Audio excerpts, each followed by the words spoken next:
नमस्कार साथियों, live study Allahabad YouTube channel पे मैं उत्पल मणि त्रिपाठी आप सभी लोगों का स्वागत करता हूं। रात के 9 बज चुके हैं दोस्तों।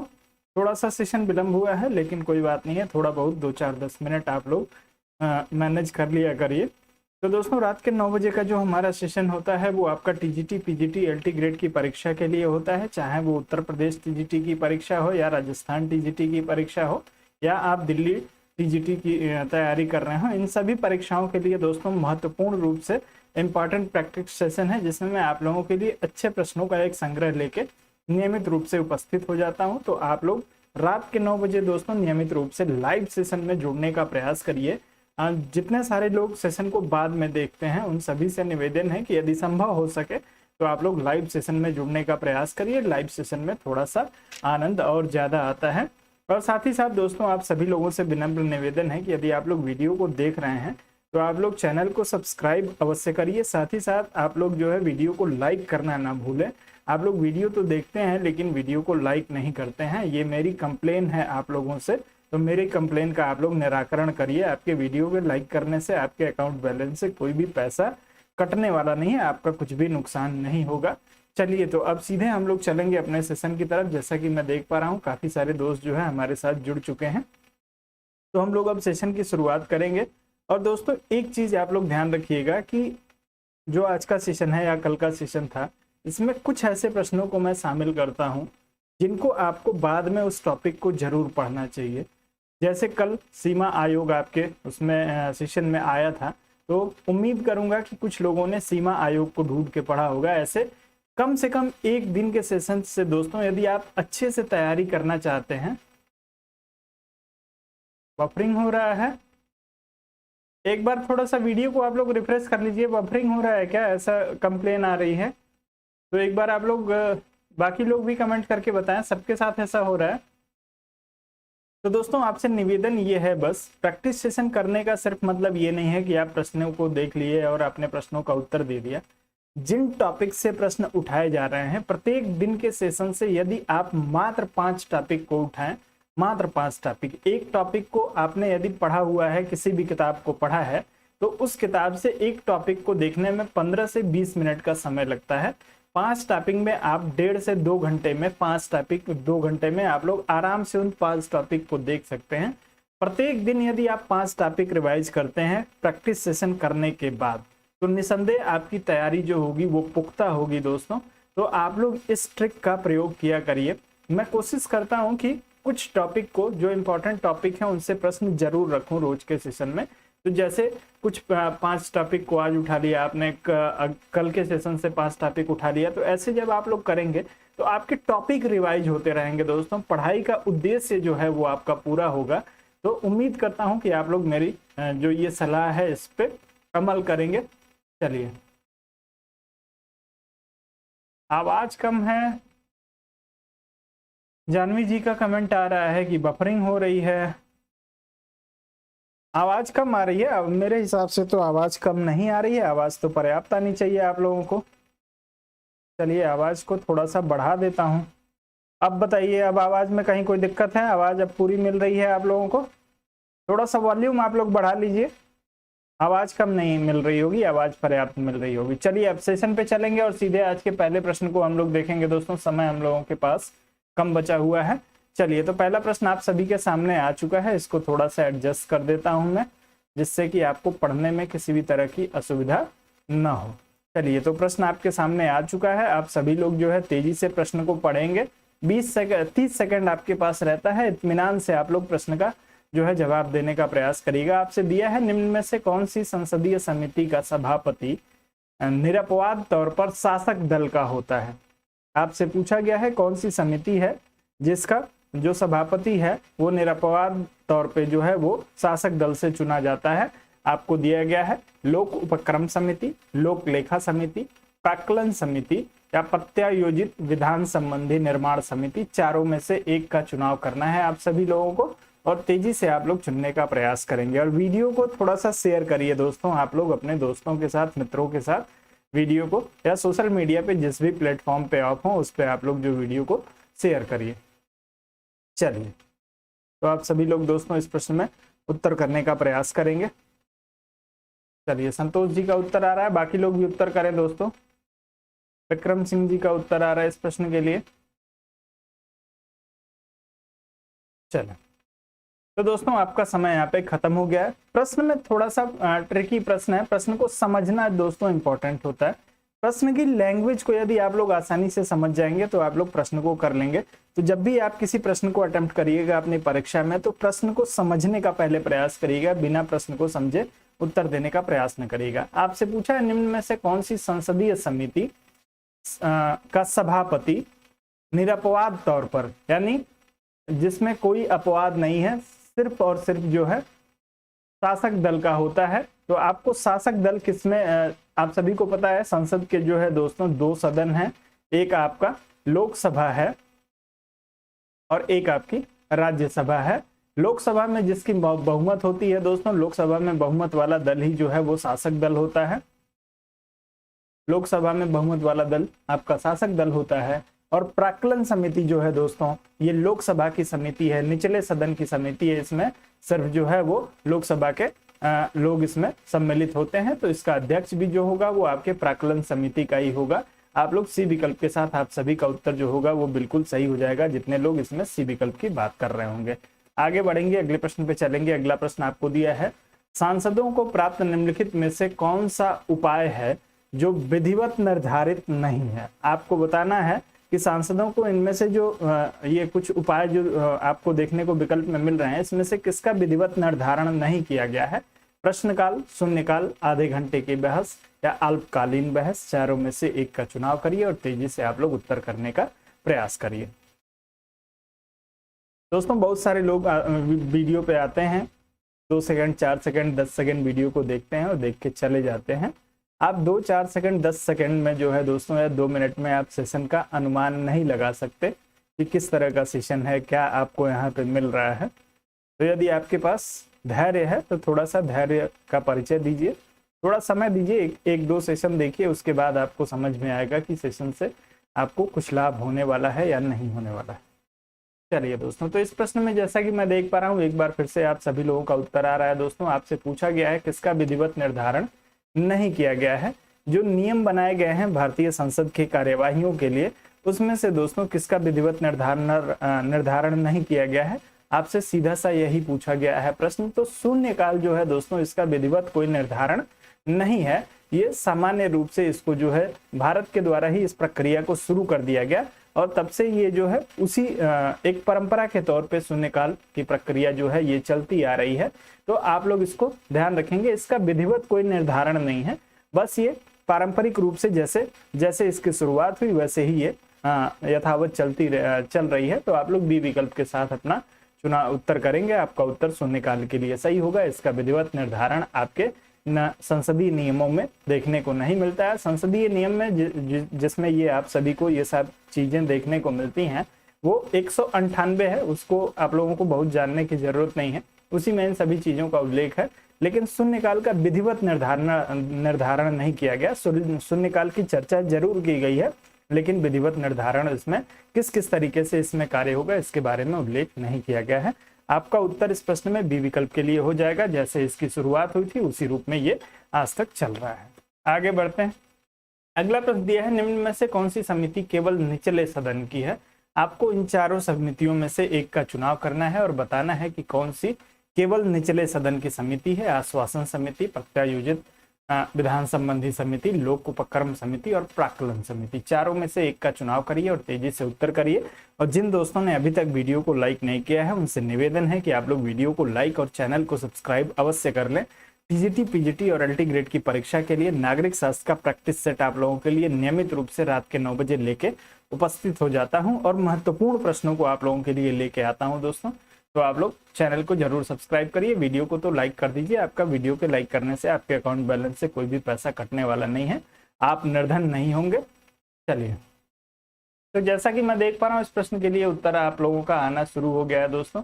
अभी पहले ही मैंने आपको बता दिया था पहले ही प्रश्न में कि जो प्राक्कलन समिति होती है दोस्तों वो लोकसभा की समिति होती है, इसमें सिर्फ लोकसभा के लोग ही सम्मिलित होते हैं। तो प्राक्कलन समिति को आप लोगों को चुनना था। जो लोग इसमें डी विकल्प का चुनाव करेंगे उनका उत्तर यहाँ पे बिल्कुल सही हो जाएगा। निचला सदन आप सभी को पता है कि भारत में जो है 2 सदन देखने को मिलते हैं। फिर से एक बार क्लियर कर देता हूं, आपका एक लोकसभा है और एक आपकी राज्यसभा है। लोकसभा को जो है निम्न सदन कहा जाता है या निचला सदन कहा जाता है, और राज्यसभा चूंकि स्थायी सदन होता है, कभी भंग नहीं होती है, तो इसको उच्च सदन कहा जाता है। आप लोग इसको या ऊपरी सदन कहा जाता है, इसको आप लोग ध्यान रखेंगे। और ये जो प्राक्कलन समिति है वो आपके निम्न सदन से संबंधित है। इसका जो अध्यक्ष होता है और इसके जो सदस्य होते हैं वो सभी के सभी आपकी लोकसभा से होते हैं। तो आपका उत्तर इस प्रश्न में डी विकल्प के लिए बिल्कुल सही हो जाएगा, जो लोग डी विकल्प की बात कर रहे हैं। आगे बढ़ते हैं। अगला प्रश्न आपको दिया है, निम्न में से वे कौन सा उपाय है जो लोक महत्व के मामले पर मंत्री का ध्यान खींचता है। लोक महत्व के मामले पर मंत्री का ध्यान खींचने वाला इसमें से कौन सा उपाय या कौन सी इसमें से एक विधि है। आधे घंटे की बहस, ध्यान आकर्षण नोटिस, अल्पकालीन बहस या स्थगन प्रस्ताव। चारों में से आपको किसी एक विकल्प का चुनाव करके अपना उत्तर देना है। दोस्तों वीडियो को लाइक करिए, आप लोगों से बार बार कह रहा हूं, वीडियो को आप लोग लाइक कर दीजिए। कम से कम जो लोग वीडियो के साथ जुड़े हुए हैं, जो लोग वीडियो को देख रहे हैं, उतने दोस्तों को वीडियो को लाइक अवश्य कर देना चाहिए। दोस्तों इंपॉर्टेंट प्रश्न है आप सभी के लिए, थोड़ा सा ध्यान देंगे आप लोग इस प्रश्न का उत्तर आसानी से कर सकते हैं। चलिए, लोक महत्व के मामले पर मंत्री का ध्यान खींचता है, कौन सा इसमें से उपाय है या कौन सी इसमें से विधि है जो मंत्री का ध्यान खींचती है।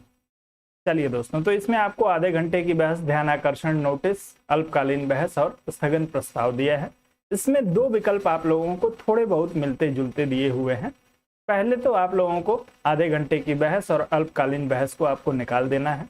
ध्यान आकर्षण नोटिस और स्थगन प्रस्ताव दोनों लोक महत्व के विषय पे होने वाली ये प्रक्रियाएं हैं। दोस्तों ध्यान आकर्षण नोटिस में जो है वो किसी भी व्यक्ति के द्वारा, यानी विपक्षी दल का कोई भी व्यक्ति जो होता है वो किसी लोक महत्व के विषय पे मंत्री का ध्यान आकर्षित करवाता है, और मंत्री जो है उस पे मंत्री से निवेदन किया जाता है इसमें कि आप इस विषय पे, ये लोक महत्व का विषय है और इस पे आप अपना वक्तव्य जारी करिए। वहीं स्थगन प्रस्ताव जो होता है दोस्तों, ये किसी लोक महत्व के विशेष मुद्दे पे बहस करने के लिए विपक्षी दल के द्वारा जो है वो कहा जाता है, और संसद की जो प्रक्रियाएं चल रही होती हैं उनको स्थगित किया जाता है और लोक महत्व का जो विषय उस पर चर्चा की जाती है। फिलहाल इस प्रश्न में आपसे पूछा है कि मंत्री का ध्यान खींचने के लिए, तो उस मंत्री का ध्यान खींचने के लिए सिर्फ ध्यान आकर्षण प्रस्ताव का प्रयोग किया जाता है।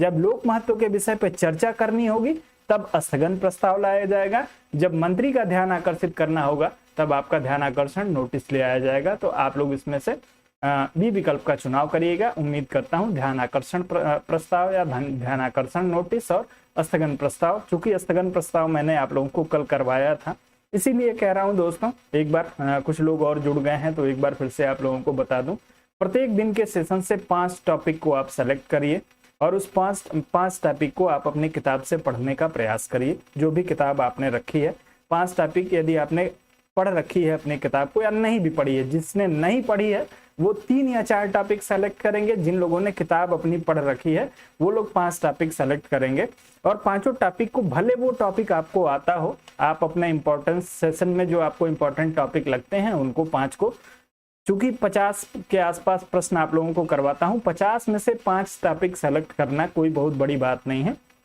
कोई भी 5 टॉपिक सेलेक्ट करिए और नियमित रूप से आज का सेशन कंप्लीट होने के बाद रात में जो लोग पढ़ने के इच्छुक हों वो लोग रात में उस 5 टॉपिक को देखेंगे। 1-1.5 घंटे 2 घंटे का समय लगेगा, या कल दिन में आप देखना चाहें तो दिन में देखें, लेकिन नियमित रूप से देखें यदि आप अपना सिलेक्शन वास्तव में चाहते हैं। तो ये मेरा सुझाव आप सभी के लिए है। तो आप लोग इस प्रश्न में बी विकल्प का चुनाव करिएगा, आपका उत्तर जो होगा वो बिल्कुल सही हो जाएगा। अब अगले प्रश्न पे चलेंगे। अगला प्रश्न आपको दिया हुआ है, केंद्रीय सतर्कता आयोग की स्थापना निम्न में से किसकी सिफारिश पर की गई थी।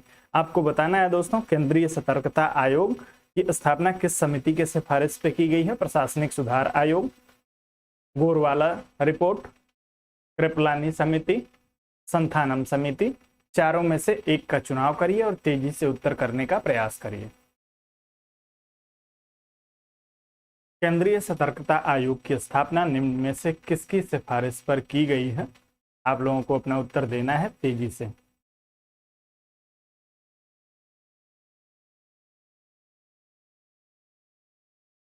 चल, संतोष जी का उत्तर आ रहा है इस प्रश्न के लिए, बाकी लोग उत्तर करें दोस्तों।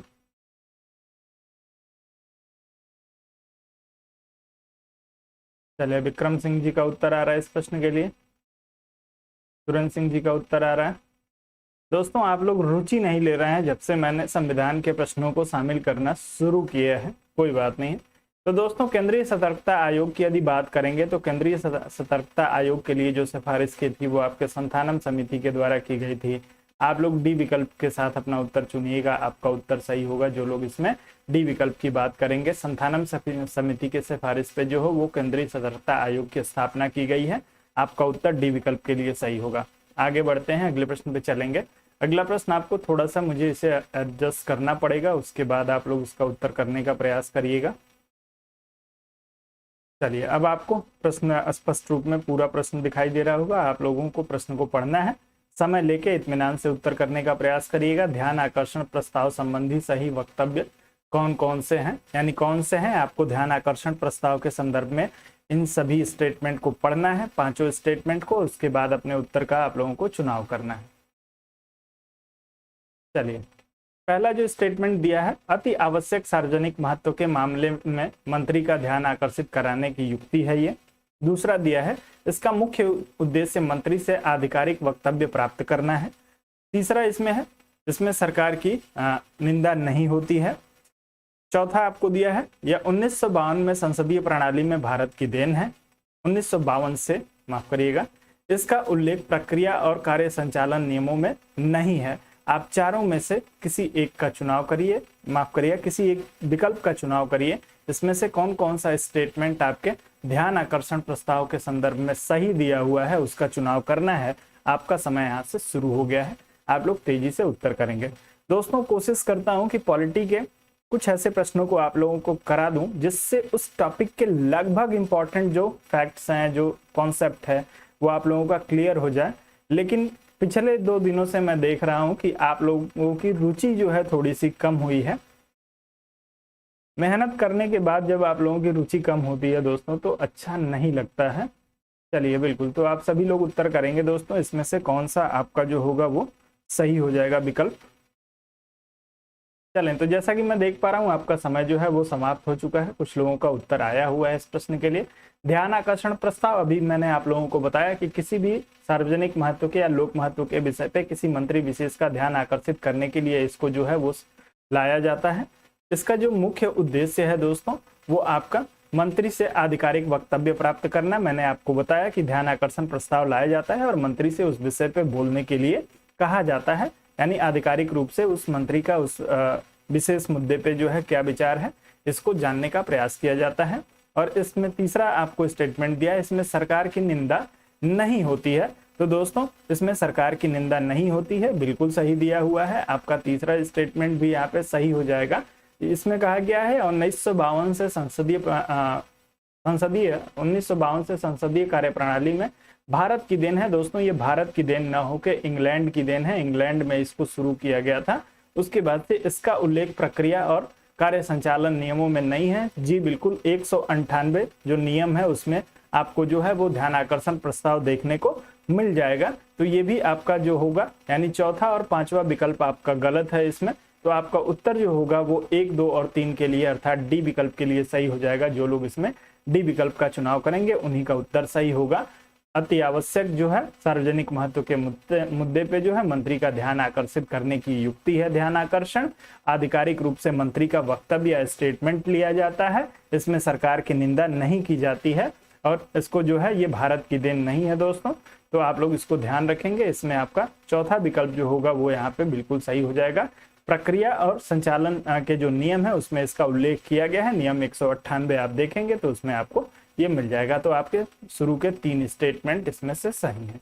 आगे बढ़ जाएंगे और अगले प्रश्न पे चलेंगे दोस्तों। अगला प्रश्न आपको दिया है, लोकसभा में अविश्वास प्रस्ताव प्रस्तुत करने के लिए कितने सांसदों के समर्थन आवश्यक है। आपको बताना है कि अविश्वास प्रस्ताव यदि ले आना है तो अविश्वास प्रस्ताव के लिए लोकसभा में कितने सांसदों का समर्थन आवश्यक होता है।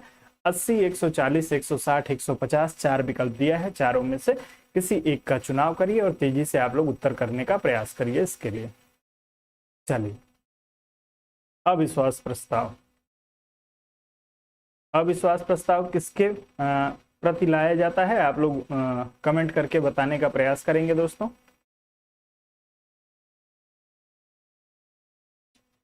चलो बिल्कुल, तो जैसा कि मैं देख पा रहा हूँ इस प्रश्न में कल्पना जी का, सुरेंद्र जी का उत्तर आ रहा है, सरोज जी का, संतोष जी का, लाल बहादुर जी का उत्तर आ रहा है इस प्रश्न में। दोस्तों, अविश्वास प्रस्ताव आप सभी को पता है कि लोकसभा के प्रति लाया जाता है, अर्थात सरकार के विरुद्ध लाया जाता है। अविश्वास प्रस्ताव का सीधा सा अर्थ होता है कि जो सरकार कार्यरत है, यदि उसके पास स्पष्ट बहुमत नहीं है तो उस बहुमत के परीक्षण के लिए ये अविश्वास प्रस्ताव लाया जाता है। यदि अविश्वास प्रस्ताव जो है सदन में पारित होता है, ऐसी स्थिति में जो है वो क्या बोलते हैं कि सरकार को इस्तीफा देना पड़ता है, त्यागपत्र देना पड़ता है। जी बिल्कुल, मंत्रिपरिषद के, जी बिल्कुल। तो दोस्तों, इसमें अविश्वास प्रस्ताव यदि पारित हो गया तो सरकार को जो है वो अपने पद को त्यागना पड़ता है, लोकसभा के प्रति ये लाया जाता है। दोस्तों, आपका उत्तर इसमें 50 के लिए सही हो जाएगा। कम से कम 50 सदस्यों के अनुसमर्थन के साथ ही अविश्वास प्रस्ताव को सदन में लाया जा सकता है, लोकसभा में। आपका उत्तर इस प्रश्न में डी विकल्प के लिए सही हो जाएगा। आपके लिए करंट का प्रश्न है, हाल ही में किस एशियाई देश में है अविश्वास प्रस्ताव का प्रयोग करके और कार्यरत सरकार को बर्खास्त किया गया। आप लोग एक बार कमेंट करके बताएंगे कि वो कौन सा देश है जिसे हाल ही में जिसमें अविश्वास प्रस्ताव का प्रयोग किया गया है। आप लोग एक बार अपना उत्तर कमेंट करके मुझे बता दीजिए कि किस देश में अविश्वास प्रस्ताव अभी हाल ही में लाया गया था, जिससे वहां पे जो सरकार चल रही थी उसे उसके कार्य से मुक्त कर दिया गया है। फिलहाल इस प्रश्न में डी विकल्प के साथ जाइएगा। आगे बढ़ेंगे और अगले प्रश्न पे चलेंगे। अगला दिया है, तारांकित प्रश्न के बारे में निम्न में से कौन से कथन सही नहीं है, आपको अपना उत्तर देना है। जी बिल्कुल, सरोज जी का उत्तर और लाल बहादुर जी का उत्तर आया है पाकिस्तान के लिए। तो पाकिस्तान में दोस्तों भूतपूर्व क्रिकेटर इमरान खान की सरकार को अभी अविश्वास प्रस्ताव के द्वारा जो है उनकी सरकार को हटा दिया गया है और उसके बाद से नई सरकार का गठन कर दिया गया है। चलिए बिल्कुल, पाकिस्तान आपका उत्तर जो होगा वो बिल्कुल सही हो जाएगा। आप लोगों को बताना है अतारांकित प्रश्न के बारे में कौन से कथन सही नहीं है। नहीं के संदर्भ में आपको इसमें से देना है अपना उत्तर। दोस्तों, आपको पहला जो स्टेटमेंट दिया है वो दिया है इस पर तारे का चिन्ह होता है। दूसरा दिया है इसके उत्तर मौखिक रूप से नहीं दिए जाते हैं। तीसरा आपको दिया हुआ है इस तरह के प्रश्नों के उत्तर के बाद पूरक प्रश्न नहीं होते हैं। चौथा आपको दिया है इस पर तारे का चिन्ह नहीं होता है। ऐसे प्रश्न के उत्तर लिखित में दिए जाते हैं। आप लोगों को बताना है चारों में से किसी एक विकल्प का अपना चुनाव करके स्टेटमेंट का आप लोग चुनाव करिए और तेजी से उत्तर करिए। चलिए, गुड इवनिंग सोनिका वर्मा जी। तो आप लोग उत्तर करिए अतारांकित प्रश्न के बारे में आपको इसमें से चुनना है कि कौन सा स्टेटमेंट जो है वो सही नहीं है। तेजी से आप लोग अपना उत्तर चुनने का प्रयास करेंगे दोस्तों।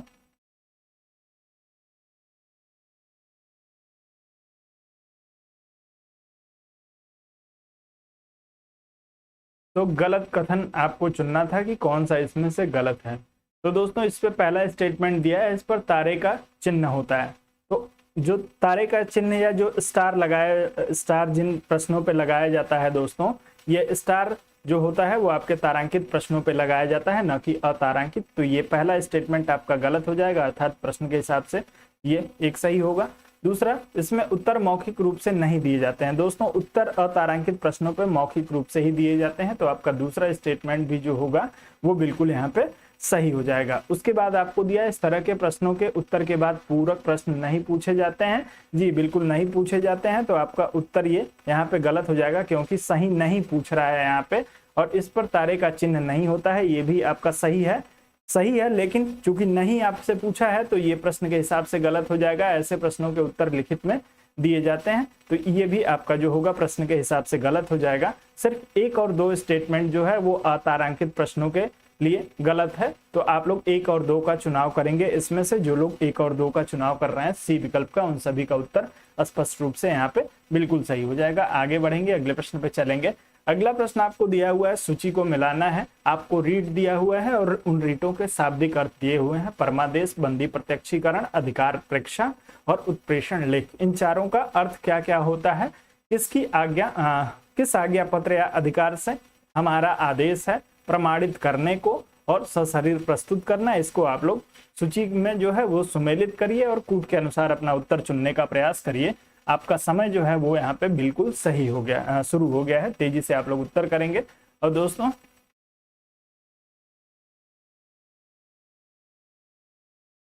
किसी प्रश्न पे मैंने आप लोगों को आवश्यकता से कम व्याख्या दी है क्या लाल बहादुर जी? यदि कहीं पे भी कुछ समस्या हो तो आप लोग पूछ लिया करिए। इसीलिए तो लाइव सेशन में आप लोगों को शामिल होने के लिए कहता हूं कि लाइव सेशन में आप लोग रहा करिए।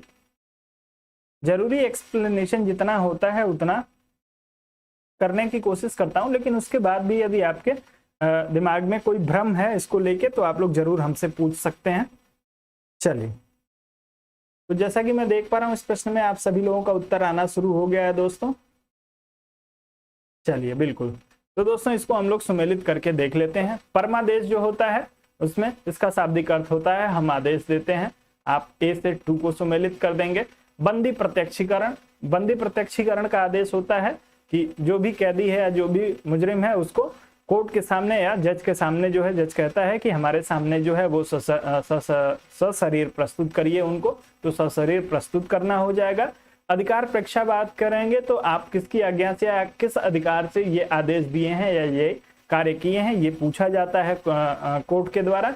और उत्प्रेषण लेख जो आपका होता है दोस्तों वो आपको प्रमाणित करने के लिए होता है। तो आपका उत्तर जो होगा इस प्रश्न के लिए ए का जो होगा 2 हो जाएगा और बी का 4। ए का 2 और बी का 4 जो है 2 विकल्प में दिया है। चलिए कोई बात नहीं, सी का 1, सी का 1 जो है सिर्फ एक ही विकल्प में आपको यहाँ पे देखने को मिलेगा। तो डी विकल्प जो होगा इस प्रश्न में आप सभी का बिल्कुल सही हो जाएगा। जितने लोग इसमें डी विकल्प की बात कर रहे होंगे उन सभी का उत्तर स्पष्ट रूप से सही हो जाएगा। आप सभी को पता है कि ये रेट जारी करने का जो सुप्रीम कोर्ट का अधिकार है वो अनुच्छेद 32 के तहत सुप्रीम कोर्ट को प्राप्त है और अनुच्छेद 226 के तहत जो है दोस्तों आपके हाई कोर्ट को प्राप्त है। सुप्रीम कोर्ट और हाई कोर्ट जो है आपके रेट जारी कर सकते हैं। तो आपका उत्तर इस प्रश्न में डी विकल्प के लिए सही होगा। जो लोग इसमें से डी विकल्प का चुनाव किए उन सभी का उत्तर बिल्कुल सही हो जाएगा। आगे बढ़ेंगे। अगला प्रश्न आपको दिया है दोस्तों, उपबंध और अनुच्छेद दिए हैं, इसको आपको सुमेलित करना है। चलिए कोई बात नहीं है, थोड़ा सा एडजस्ट करना पड़ेगा, इसको कर देता हूं। चलिए, तो आप लोग जो है इसको सुमेलित करिए। अब तेजी से आपको दिया है, सर्वोच्च न्यायालय का रिट अधिकार क्षेत्र, सरकार के विरुद्ध दावा, उच्चतम न्यायालय का रिट अधिकार क्षेत्र, न्यायिक समीक्षा के अधिकार का स्रोत। आप लोग चारों को सुमेलित कर दीजिए उसके संबंधित अनुच्छेद के साथ। आप सभी का उत्तर आना चाहिए दोस्तों। और आपसे एक बार फिर से निवेदन है कि जो दोस्त हमारी वीडियो देख रहे हैं, यदि आपको वीडियो अपने काम की लग रही है तो आप लोग जरूर वीडियो को लाइक करिए, चैनल को सब्सक्राइब करिए और नियमित रूप से आप लोग जो है रात के 9 बजे हमसे जुड़ने का प्रयास करिए। समय से आप लोग जुड़ जाया करिए, क्योंकि आज के सेशन के कई सारे महत्वपूर्ण प्रश्न जो है जो लोग देर से जुड़े हैं उनके लिए छूट चुके हैं। तो आप लोग टाइम से जुड़ने का जरूर प्रयास करिए दोस्तों। चलिए इसको आप लोग तेजी से सुमेलित करिए।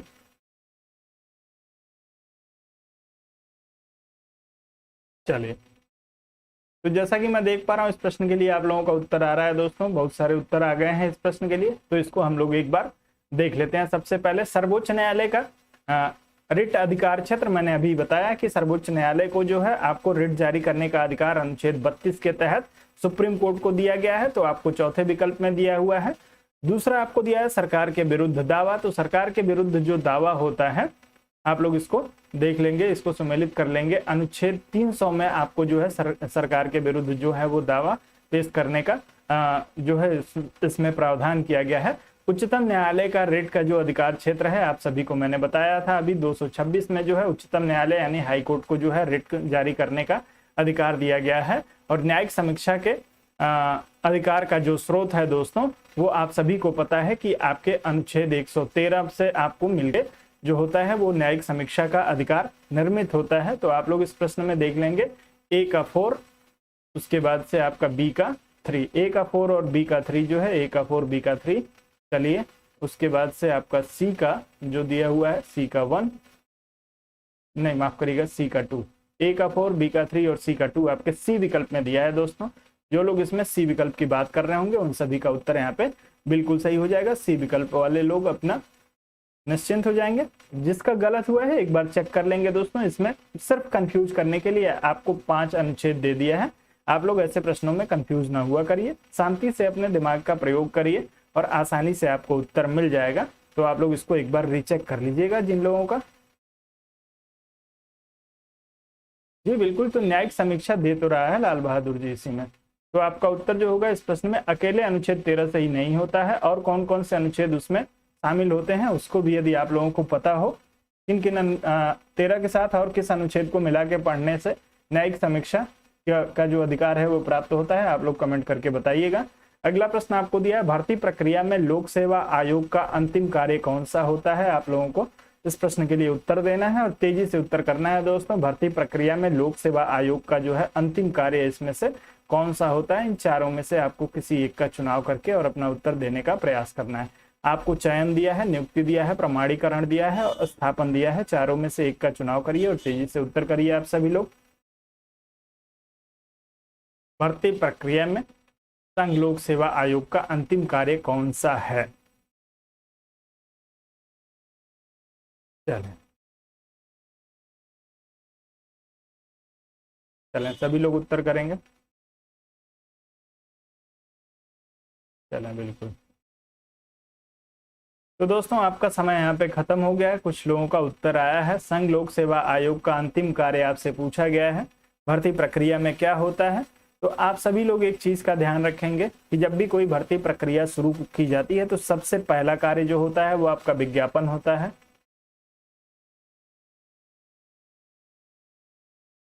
विज्ञापन के बाद से जो दोस्तों आपकी परीक्षा होती है, परीक्षा के बाद से जो है दोस्तों आपका सत्यापन होता है। ये 3 प्रमुख चरण है। इसको अन्य चरणों में भी बांटा जाता है। विज्ञापन के बाद परीक्षा को 3 चरणों में बांटा जाता है। आपकी प्री परीक्षा जिसको आप लोग कहते हैं, मुख्य परीक्षा, उसके बाद से साक्षात्कार, सत्यापन, अंत में जो होता है वो आपका, माफ करिएगा, इसके बीच में आपकी नियुक्ति होती है। नियुक्ति के ठीक बाद जो है दोस्तों, जैसे आपको नियुक्ति मिलती है वैसे अंतिम प्रक्रिया आपका सत्यापन होता है, और सत्यापन या प्रमाणीकरण के बाद से ही जो है आपको वेतन का भुगतान किया जाता है। जब तक लोक सेवा आयोग, जी बिल्कुल, तो जब तक लोक सेवा आयोग जो है प्रमाणित नहीं करेगा कि इनके सभी जो डॉक्यूमेंट हैं वो ठीक हैं, तब तक जो है आपको आपका वेतन या जो भी आपके पद से मिलने वाले लाभ हैं वो आपको नहीं मिलते हैं। आप कार्य करते रहते हैं लेकिन आपका वेतन जो निर्गत होगा वो प्रमाणीकरण के बाद ही होगा।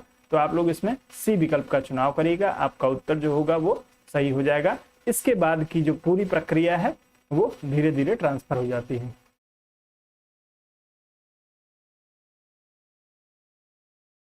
देखिए अतारांकित प्रश्न आपसे जो है दोस्तों, पीछे नहीं जाऊंगा उस पर, लेकिन आप लोगों को बता दूंगा। अतारांकित प्रश्न पे जो है वो स्टार नहीं लगा होता है। उस प्रश्न का जो है दोस्तों वो लिखित उत्तर नहीं देना होता है, मौखिक रूप से ही उत्तर देना होता है। तो 2 चीजें आप लोगों को उसमें से उन्हीं दोनों को छांटना था। एक बार सुरभि जी, सेशन के लास्ट में आपको वो प्रश्न जरूर एक बार फिर से करा दूंगा। अभी फिलहाल यदि कराऊंगा तो कई सारे लोगों का जो है वो, जिनको समझ में आ गया होगा वो लोग भी कंफ्यूज होंगे। तो सेशन में बनी रहिए, लास्ट में आपको वो प्रश्न एक बार करा दूंगा। चलिए अगला प्रश्न आपके सामने है, अखिल भारतीय सेवा के सदस्यों की सेवा शर्तों का निर्धारण कौन करता है। अखिल भारतीय सेवा जो होती है दोस्तों, यानी संघ लोक सेवा आयोग के स्तर पे जो परीक्षाएं होती हैं या पूरे देश के स्तर पे जो जितनी भी जॉब्स हैं जो पूरे देश के स्तर पे होती हैं, जो आपको एक स्थान से किसी भी स्थान पे, एक राज्य से किसी भी राज्य पे भेजी जा सकती हैं, उनको अखिल भारतीय सेवाएं कहा जाता है दोस्तों। जो पूरे यानी भारत के स्तर पे उस सेवा को आप लोग देते हैं। उसमें आपसे पूछा गया है कि इनकी सेवा शर्तों का निर्धारण किसके द्वारा किया जाता है। भारत के राष्ट्रपति द्वारा, भारतीय संविधान द्वारा, भारतीय संसद द्वारा या संघ लोक सेवा आयोग द्वारा। चारों में से किसी एक का चुनाव करिए और तेजी से उत्तर करने का आप लोग प्रयास करेंगे। आपका समय यहाँ पे शुरू हो गया है। चलिए तेजी से उत्तर करिए। अखिल भारतीय सेवाओं के सदस्यों की सेवा शर्तों का निर्धारण, जैसे आपके डिस्ट्रिक्ट मजिस्ट्रेट जो आपका डीएम होता है, एक आईएएस होता है, तो आईएएस अधिकारी जितने भी होते हैं उनकी सेवा शर्तों का, या आईपीएस अधिकारी जो भी होते हैं, ऐसे बहुत सारे अधिकारी हैं, तो आपको बताना है कि इनकी सेवा शर्तों का निर्धारण जो है वो किसके द्वारा किया जाता है। और जो लोग इसमें भारतीय संसद का चुनाव कर रहे हैं उनका सराहनीय उत्तर जो होगा बिल्कुल सही हो जाएगा। भारतीय संसद जो है इनकी सेवा शर्तों को निर्धारित करती है और उसी के अनुसार ये लोग कार्य करते हैं। तो आपका उत्तर इस प्रश्न में सी विकल्प के लिए बिल्कुल सही हो जाएगा। जितने लोगों ने सी विकल्प का चुनाव किया है उन सभी का उत्तर सही होगा, अन्य किसी का उत्तर जो होगा वो नहीं सही हो पाएगा। आगे बढ़ते हैं। अगला प्रश्न आपको दिया हुआ है, थोड़ा सा एडजस्ट कर देता हूं इसको, उसके बाद आप लोग प्रश्न का उत्तर करिए। बजट अधिनियम के निम्नलिखित चरणों को सही क्रम में रखिए। आपको बजट का जो अधिनियम है, बजट की पूरी प्रक्रिया जो है वो यहाँ पे आपको दी हुई है, इसको सही क्रम में आपको लगा देना है। कौन सी प्रक्रिया किस रूप में किस क्रम में चलती है। आपको आम बहस, विनियोग विधेयक, वित्त विधेयक, अनुदान मांगों पर मतदान और विधायिका को प्रस्तुतिकरण दिया हुआ है। आप लोग तेजी से इसको जो है क्रम में लगाने का प्रयास करिए। बहुत ही अच्छा प्रश्न है, इंपॉर्टेंट प्रश्न है आप सभी के लिए। चलिए, बजट अधिनियम के निम्नलिखित चरणों को सही क्रम में रखिए। आपको बताना है इसमें से सही क्रम कौन सा। आपको जो 4 विकल्प दिए गए हैं उसके अनुसार आपको सही क्रम चुनना है। तेजी से आप लोग अपना उत्तर चुनने का प्रयास करिए।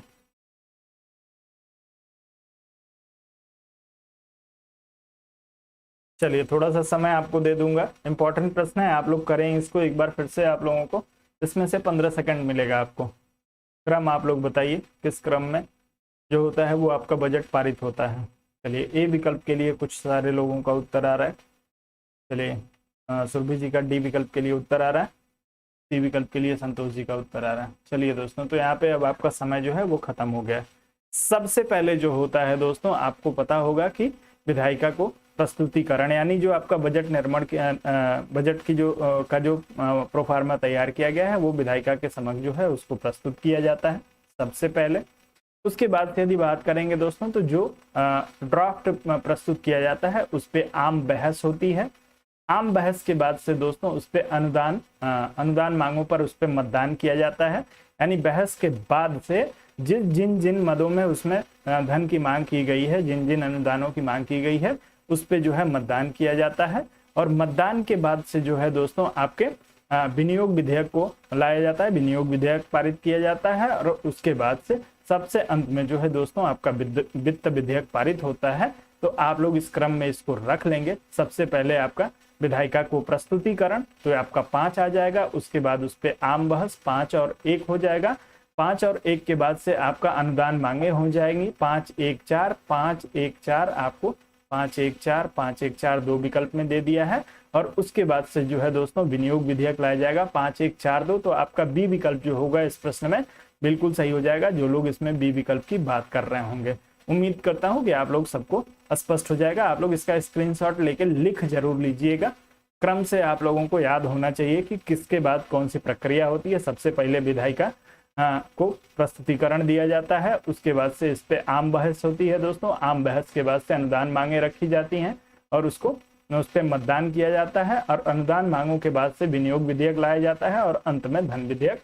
तो आपका उत्तर जो होगा इस प्रश्न में बी विकल्प के लिए सही हो जाएगा, जो लोग बी विकल्प की बात कर रहे हैं। आगे बढ़ेंगे और अगले प्रश्न पे चलेंगे। अगला आपको दिया है, नियंत्रक एवं महालेखा परीक्षक की टीका टिप्पणी पर उचित कार्यवाही करने की अंतिम जिम्मेदारी किसकी है। नियंत्रण लेखा परीक्षक जो भी सुझाव देता है उस पर अंतिम कार्यवाही करने की जिम्मेदारी किसकी है। भारत के राष्ट्रपति की, उच्चतम न्यायालय की, संसद की या राष्ट्रीय विकास परिषद की। इंपॉर्टेंट प्रश्न है आप सभी के लिए। उत्तर आप लोग करने का तेजी से प्रयास करेंगे इस प्रश्न के लिए। चलिए तेजी से उत्तर करिए। नियंत्रक एवं महालेखा परीक्षक की टीका टिप्पणी पर, यानी उसके सुझावों पे, उसके प्रस्ताव पे अंतिम फैसला कौन लेता है, आप लोगों को बताना है दोस्तों। तेजी से उत्तर करने का प्रयास करना है। चलिए, इस प्रश्न के लिए भी आप लोगों का उत्तर आना शुरू हो गया है। सब लोग उत्तर करेंगे। और दोस्तों वीडियो को लाइक कर दिया करिए। आप लोग जो भी लोग हमारे साथ जुड़ते जा रहे हैं उन सभी से निवेदन है कि आप लोग वीडियो को लाइक और चैनल को सब्सक्राइब अवश्य करिए। चलिए दोस्तों, तो आपका समय यहाँ पे खत्म हो गया है। जो आपके नियंत्रक एवं महालेखा परीक्षक हैं उनकी टीका टिप्पणी या उनके सुझाव पे जो है वो अंतिम फैसला लेने का अधिकार भारतीय संसद को है। आपका उत्तर जो होगा वो सी विकल्प के लिए सही हो जाएगा। जो लोग इसमें सी विकल्प की बात कर रहे हैं उन सभी का उत्तर इस प्रश्न के लिए बिल्कुल सही होगा। आप लोग सी विकल्प के साथ ही जाइएगा। आगे बढ़ेंगे और अगले प्रश्न पे चलेंगे।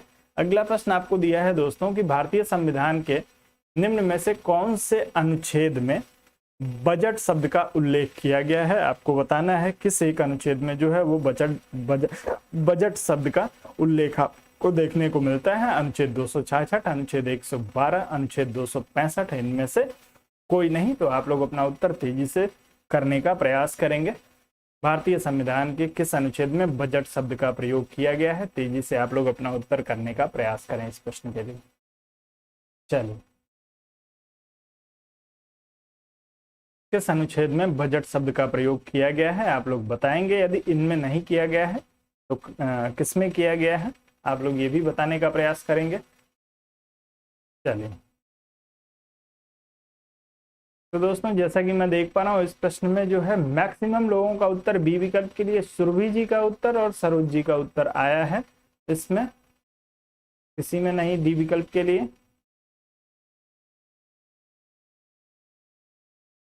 जी, तो दोस्तों आपसे प्रश्न में बजट शब्द दिया हुआ है।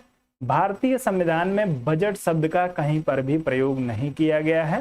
दोस्तों भारतीय संविधान में बजट के स्थान पे वार्षिक वित्तीय विवरण शब्द का प्रयोग किया गया है और वो आपको कई जगह देखने को मिलेगा। अनुच्छेद 112 में भी देखने को मिल जाएगा, जिसके लिए उत्तर सुरभि जी का आया है। तो आप लोग ध्यान रखेंगे, वार्षिक वित्तीय विवरण शब्द का प्रयोग बजट के स्थान पे किया गया है, बजट शब्द का प्रयोग नहीं किया गया है। बजट सामान्यतः हम लोग बोलते हैं, लेकिन बजट का जो सामान्य अर्थ है जिस शब्द का प्रयोग किया गया है वो वार्षिक वित्तीय विवरण है और उसका सामान्य अर्थ हम लोग बजट से लगा के और उसको हम लोग प्रयोग करते हैं। तो इसमें से कोई नहीं, आपका उत्तर जो होगा वो बिल्कुल सही हो जाएगा, क्योंकि वार्षिक वित्तीय विवरण शब्द का प्रयोग किया गया है, न कि बजट शब्द का भारतीय संविधान में प्रयोग किया गया है। कहीं पर भी बजट शब्द नहीं है। जहां भी इसके लिए शब्द प्रयोग किया गया है वो आपका वार्षिक वित्तीय विवरण प्रयोग किया गया है। आपका उत्तर डी विकल्प के लिए बिल्कुल सही हो जाएगा, जो लोग इसमें अपने डी विकल्प का चुनाव कर रहे होंगे। आगे बढ़ेंगे, अगले प्रश्न पे चलेंगे। अगला आपको दिया है कौन सा कथन गलत है। आपको गलत कथन का चुनाव इसमें से करना है और तेजी से आप लोग अपना उत्तर चुनने का प्रयास करिएगा। पहला दिया है राज्यसभा धन विधेयक को अस्वीकार कर सकती है। दूसरा दिया है राज्यसभा धन विधेयक पर सिफारिशें कर सकती है। तीसरा दिया है राज्यसभा धन विधेयक अस्वीकार नहीं कर सकती। और चौथा दिया है राज्यसभा को धन विधेयक 14 दिन के भीतर लोकसभा को लौटाना चाहिए। और पांचवा दिया है राज्यसभा धन विधेयक में संशोधन कर सकती है। आप लोग अपना उत्तर चुनिए, तेजी से बताइए इसमें से कौन सा कथन जो है वो गलत है। तेजी से उत्तर करें। जी बिल्कुल,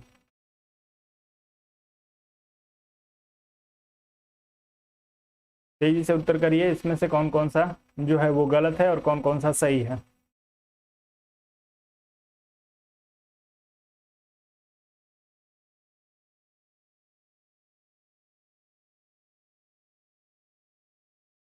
चलो तेजी से उत्तर करें।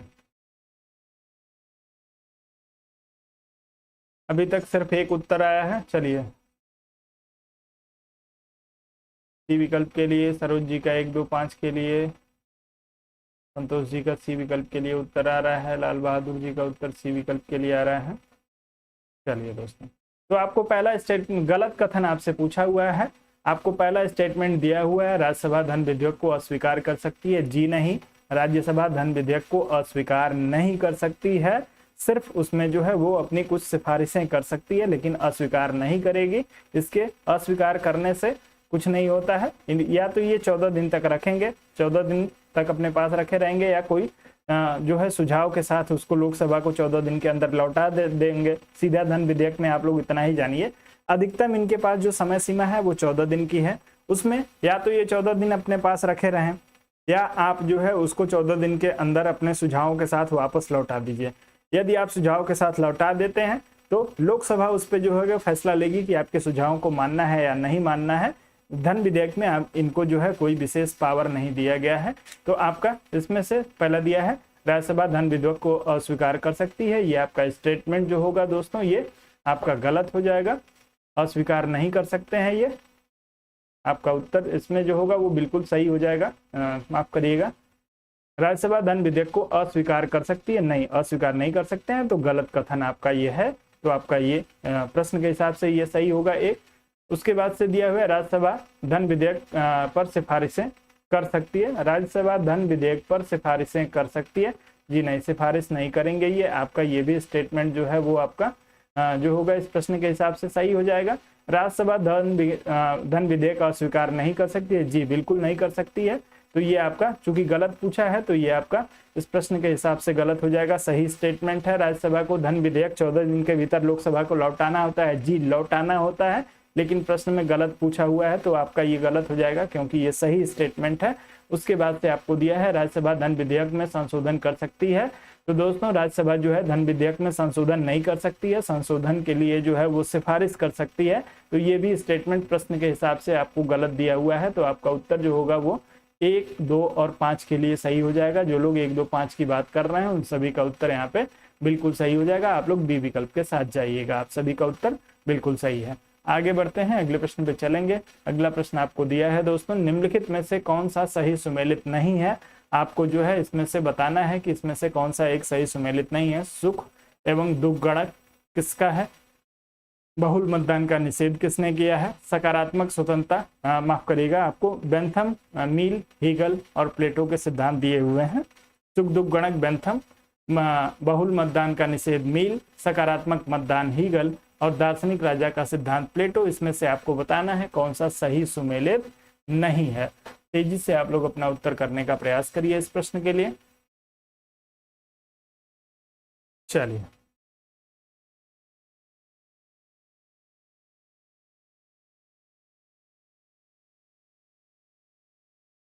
सब लोग उत्तर करेंगे दोस्तों और तेजी से उत्तर करेंगे। वीडियो को लाइक करिए दोस्तों, जिन दोस्तों ने अभी तक वीडियो को लाइक न किया हो उनसे निवेदन है कि आप लोग वीडियो को जो है वो एक बार लाइक कर दीजिए। चैनल को सब्सक्राइब नहीं किया है तो चैनल को भी आप लोग सब्सक्राइब कर लीजिए। चलिए दोस्तों, तो इसमें सुख दुख गणक जो है वो आपके बेंथम के द्वारा दिया गया था, बिल्कुल सही है। इसमें आपसे सही सुमेलित नहीं है पूछा हुआ है।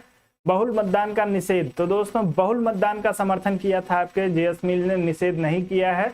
तो आपका उत्तर जो होगा यहीं पे सही हो जाएगा। बाकी सकारात्मक स्वतंत्रता हीगल से संबंधित है और दार्शनिक राजा का सिद्धांत जो है आपके प्लेटो से संबंधित है। तो आपका उत्तर जो होगा इस प्रश्न में बी विकल्प के लिए सही हो जाएगा। बहुल मतदान का निषेध नहीं, बहुल मतदान का समर्थन जो है वो किया गया है आपके मील के द्वारा। आप लोग इसमें से बी विकल्प का चुनाव करिए, आपका उत्तर जो होगा बिल्कुल सही हो जाएगा। अन्य सभी आपको सही सुमेलित दिए हुए हैं। कौन सा गलत आपसे इसमें पूछा है तो आप लोगों को गलत इसमें दिया है बहुल मतदान का निषेध मील, लेकिन बहुल मतदान का ये समर्थन करते हैं, आप सभी को पता होगा। तो आपका उत्तर बी विकल्प के लिए सही होगा। अन्य विकल्प जो है बिल्कुल सही सुमेलित हैं।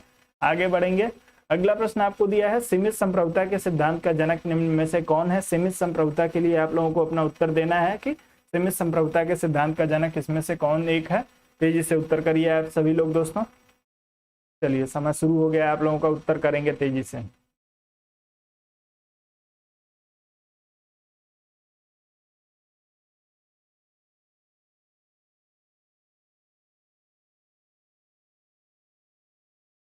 चलें,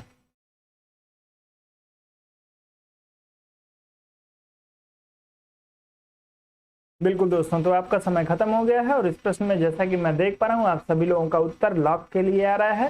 लॉक महोदय जो है वो सीमित संप्रभुता के जनक माने जाते हैं। लॉक महोदय का कहना था कि यदि सरकार जो है वो जनता के हितों का अतिक्रमण कर रही है अपने निरंकुश संप्रभुता के माध्यम से, तो सरकार को जो होगा वो जनता को ये अधिकार होगा कि वो सरकार को बदल दे। इस अर्थ में जो है ये सीमित संप्रभुता के सिद्धांत का जो है यहाँ पे प्रतिपादन कर देते हैं, क्योंकि ये जनता को जो है यदि सरकार जनता के हितों का शोषण कर रही है तो ऐसी स्थिति में सरकार को बदलने का जो अधिकार दे देते हैं। उसी के कारण से जो है इनकी संप्रभुता सीमित संप्रभुता हो जाती है। आपका उत्तर जो होगा इस प्रश्न में ए विकल्प के लिए बिल्कुल सही हो जाएगा। लॉक के द्वारा जो होगा सीमित संप्रभुता का। चलिए आगे बढ़ेंगे, अगले प्रश्न पे चलेंगे। अगला प्रश्न आपको दिया है, किस सिद्धांत को संप्रभुता के एकत्व सिद्धांत के विरोध के रूप में माना जाता है। आपको बताना है कि इसमें से कौन सी अवधारणा जो है संप्रभुता के एकत्व सिद्धांत की या एकल संप्रभुता का विरोधी है। बहुलवाद दिया है, अराजकतावाद दिया है, नाजीवाद दिया है और उदारवाद दिया है। तेजी से आप लोग अपना उत्तर चुनने का प्रयास करेंगे दोस्तों। आपका समय शुरू हो गया है। चलिए सुरेश गौतम जी, गुड इवनिंग। बहुत लेट आपने सेशन को ज्वाइन किया है। और दोस्तों आप लोग सेशन को लाइक करिए, थोड़ा सा वीडियो को शेयर करने का भी प्रयास करिए। आप लोग किस सिद्धांत को संप्रभुता के एकत्व सिद्धांत के विरोध के रूप में जाना जाता है? इसमें से कौन सा एक ऐसा सिद्धांत है जो आपके संप्रभुता के एकल सिद्धांत यानी एकल संप्रभुता के विरोध के रूप में किस सिद्धांत का जो है वो जन्म हुआ था? आप सभी लोग उत्तर करेंगे इसमें से, और कौन कौन इसका समर्थक रहा है आप लोग साथ में बताने का जरूर प्रयास करेंगे। चलिए आपका समय यहाँ पे खत्म हो गया है दोस्तों। बहुलवाद जो है आपके एकल संप्रभुता के विरोध के रूप में इसका जन्म हुआ था। और इसमें जो है दोस्तों आपके GDH, कोल, बारकर, लिंडसे, मैकाइबर और लास्की जो है बहुलवाद में जो है वो आपके क्या बोलते हैं कि एकल संप्रभुता के विरोधी के रूप में लोग जाने जाते हैं। तो आपका उत्तर इस प्रश्न में जो होगा वो ए विकल्प के लिए बिल्कुल सही हो जाएगा, जो लोग ए विकल्प की बात कर रहे हैं। आगे बढ़ेंगे, तेजी से अब आगे बढ़ूंगा दोस्तों।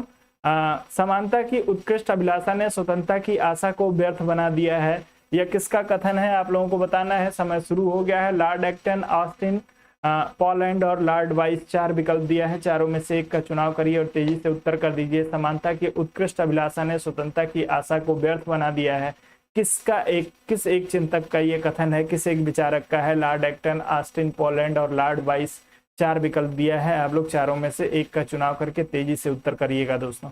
वीडियो को लाइक करिए, चैनल को यदि सब्सक्राइब नहीं किया है तो आप लोग चैनल को सब्सक्राइब करिए। आपसे बार बार निवेदन कर रहा हूं इसके लिए। चलिए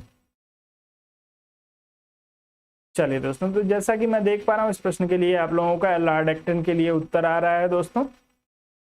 चलिए बिल्कुल, तो आप सभी का उत्तर आ रहा है इस प्रश्न में समानता की उत्कृष्ट अभिलाषा के लिए। चलें, बहुत ही बढ़िया दोस्तों। तो आपका उत्तर जो होगा लॉर्ड एक्टन के लिए बिल्कुल सही हो जाएगा। जितने लोगों ने लॉर्ड एक्टन का चुनाव किया उन सभी का उत्तर बिल्कुल सही हो जाएगा। समानता की उत्कृष्ट अभिलाषा ने स्वतंत्रता की आशा को व्यर्थ बना दिया है, ये आपके लॉर्ड एक्टन का स्टेटमेंट है। आगे बढ़ते हैं, अगले प्रश्न पे चलेंगे। अगला आपको दिया है सामाजिक संविदा के विचार को वर्तमान में नए रूप में पुनर्जीवित किया है। किसने सामाजिक संविदा के विचार को या सामाजिक संविदा या सोशल कॉन्ट्रैक्ट या सामाजिक समझौते के सिद्धांत को नए रूप में पुनर्जीवित किया था? नॉजिक, राल्स, ओकसाट और हन्ना आरंट। आपको 4 विकल्प दिया है, चारों में से एक का चुनाव करिए और तेजी से उत्तर करने का आप लोग प्रयास करिए दोस्तों। चलिए आपका समय यहाँ पे शुरू हो गया है। सामाजिक संविदा सिद्धांत आपको दिया गया है कि इसको नए रूप में किसने प्रस्तुत किया था? चलिए तेजी से उत्तर करेंगे आप लोग।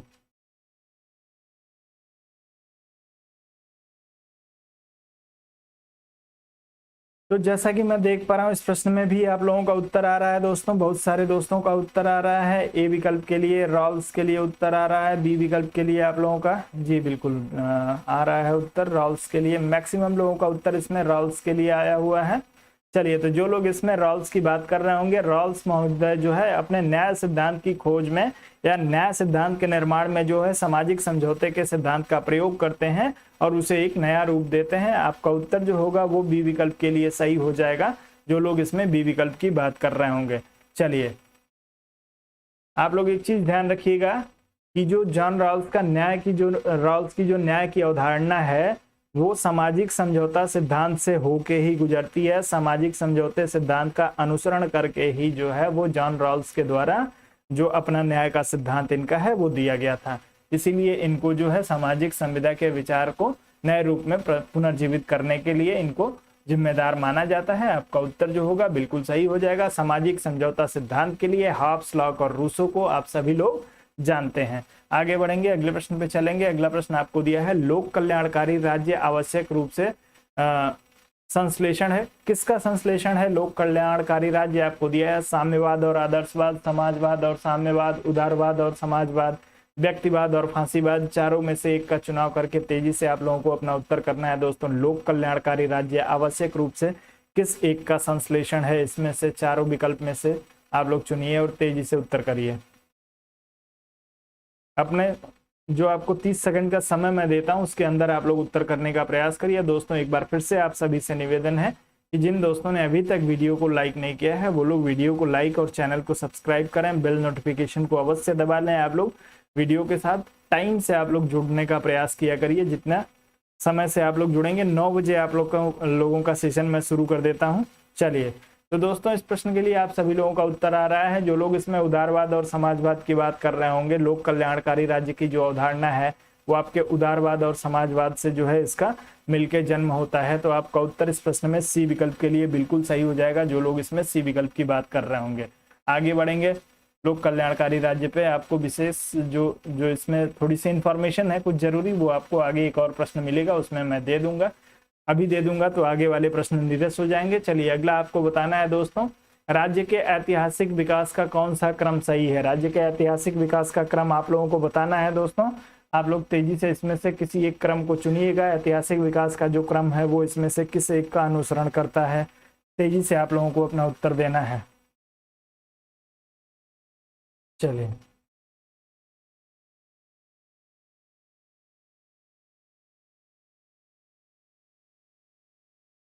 चलें, राज्य के ऐतिहासिक विकास का कौन सा क्रम सही है।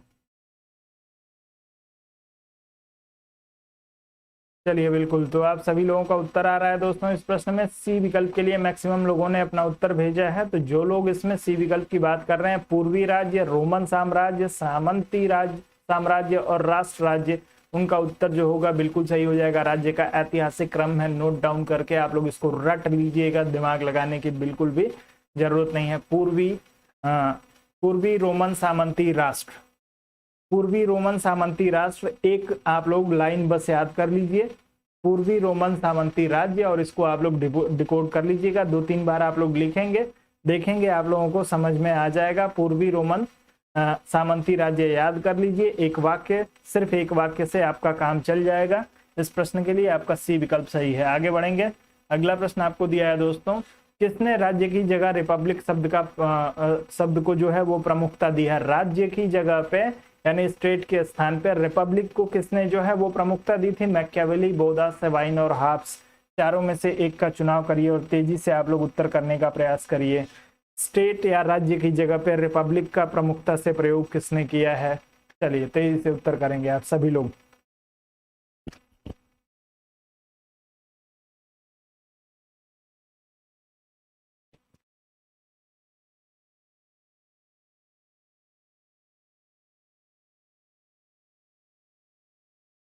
चलिए, आप लोग अपने अनुसार जो भी ट्रिक बनाना चाहें आप लोग जैसे भी याद कर सकते हैं दोस्त, बस एक उद्देश्य याद होना चाहिए।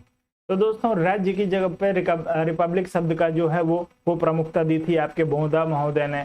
तो जो लोग इसमें बोधा का चुनाव कर रहे होंगे उन सभी का उत्तर सही हो जाएगा। बी विकल्प के लिए आपका उत्तर सही होगा। आप लोग किसी और का चुनाव ना करिए, राज्य के स्थान पर रिपब्लिक का प्रयोग जो है बोधा महोदय ने अधिक किया है, तो आप लोग बी विकल्प के साथ जाइएगा।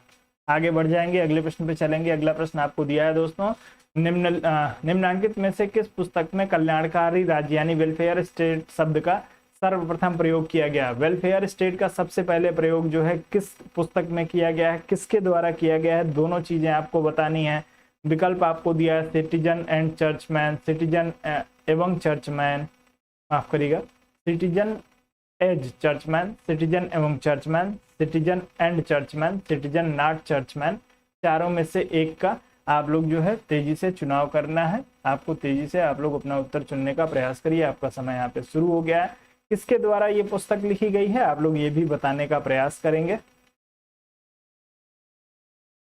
निम्नांकित में से किस पुस्तक में कल्याणकारी राज्य यानी welfare state,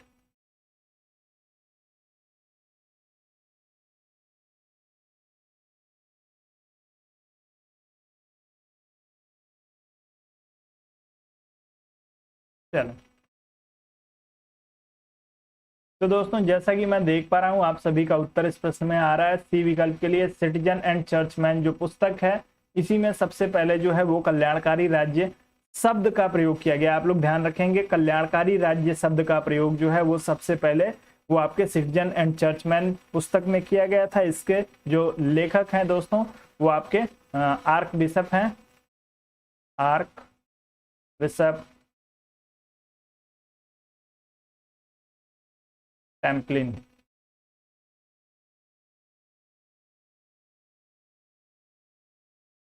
arc bishop bishop Templin के द्वारा जो है ये पुस्तक आपकी लिखी गई थी, सिटीजन एंड चर्चमैन।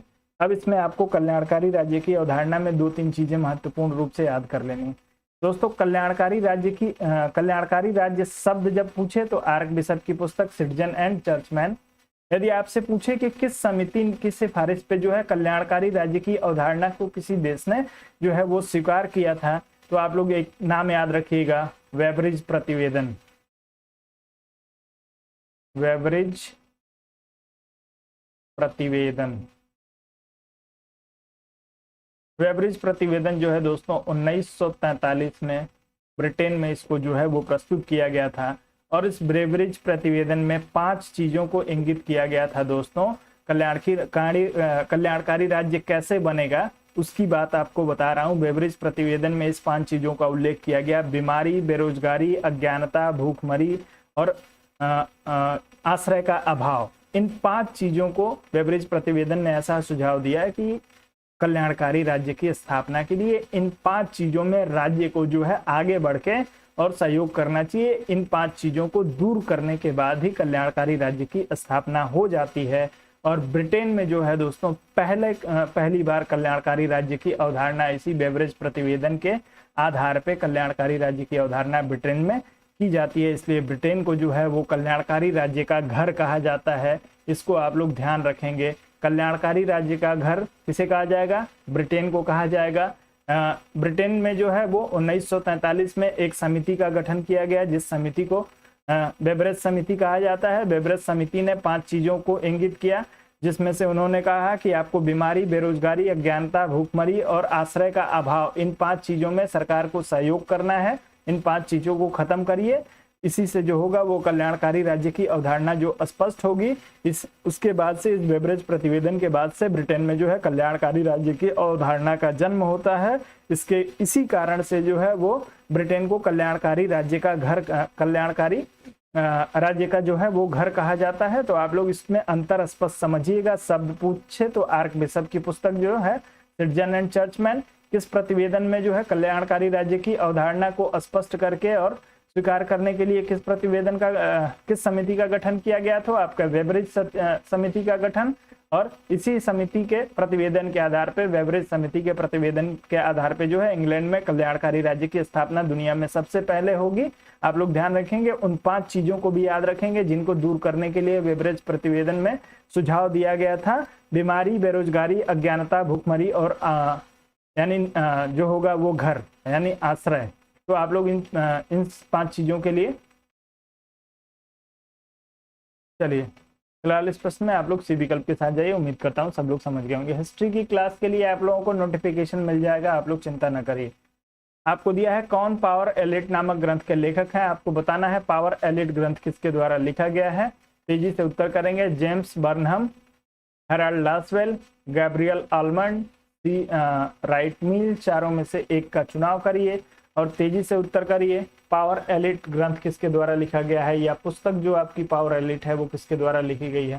तेजी से आप लोग उत्तर करेंगे इसके लिए।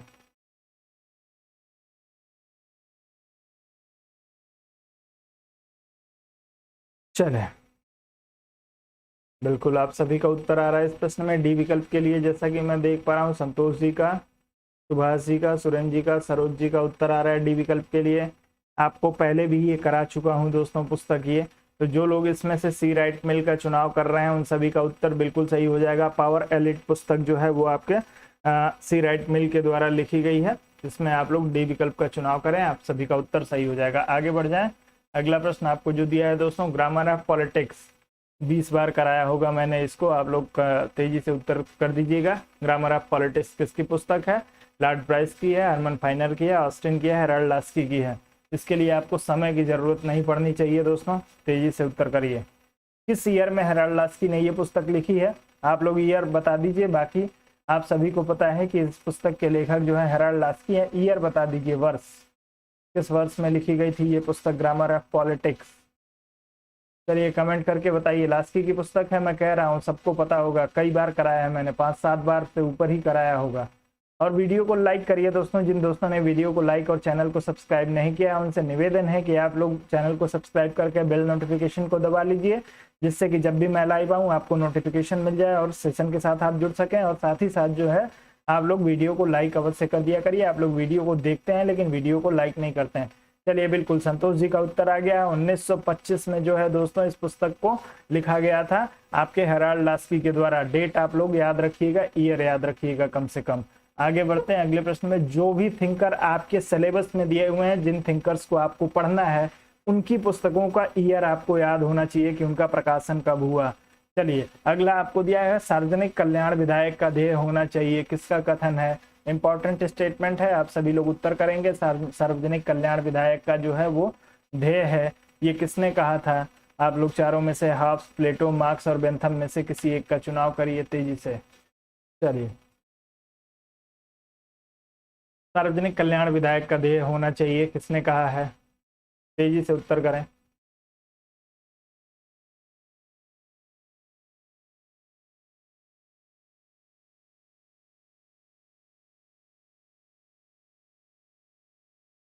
चलिए,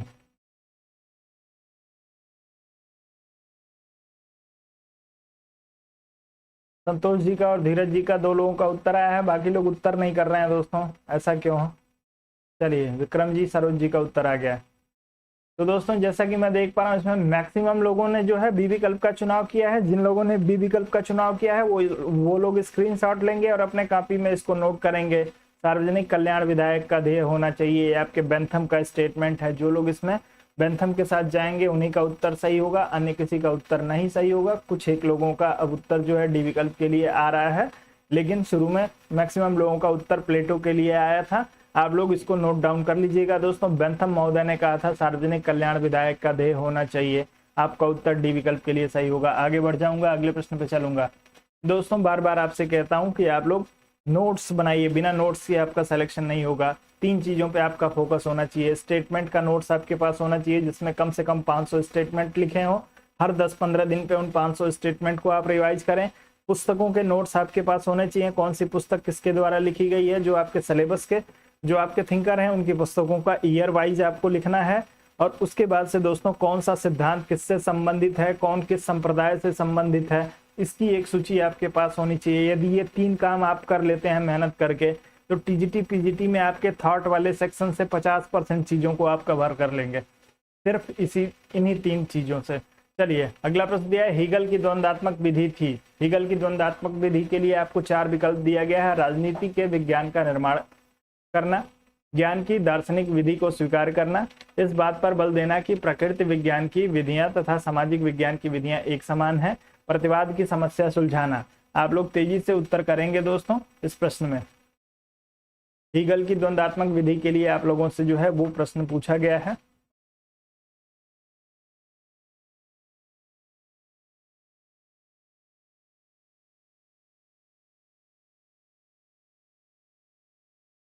चलिए,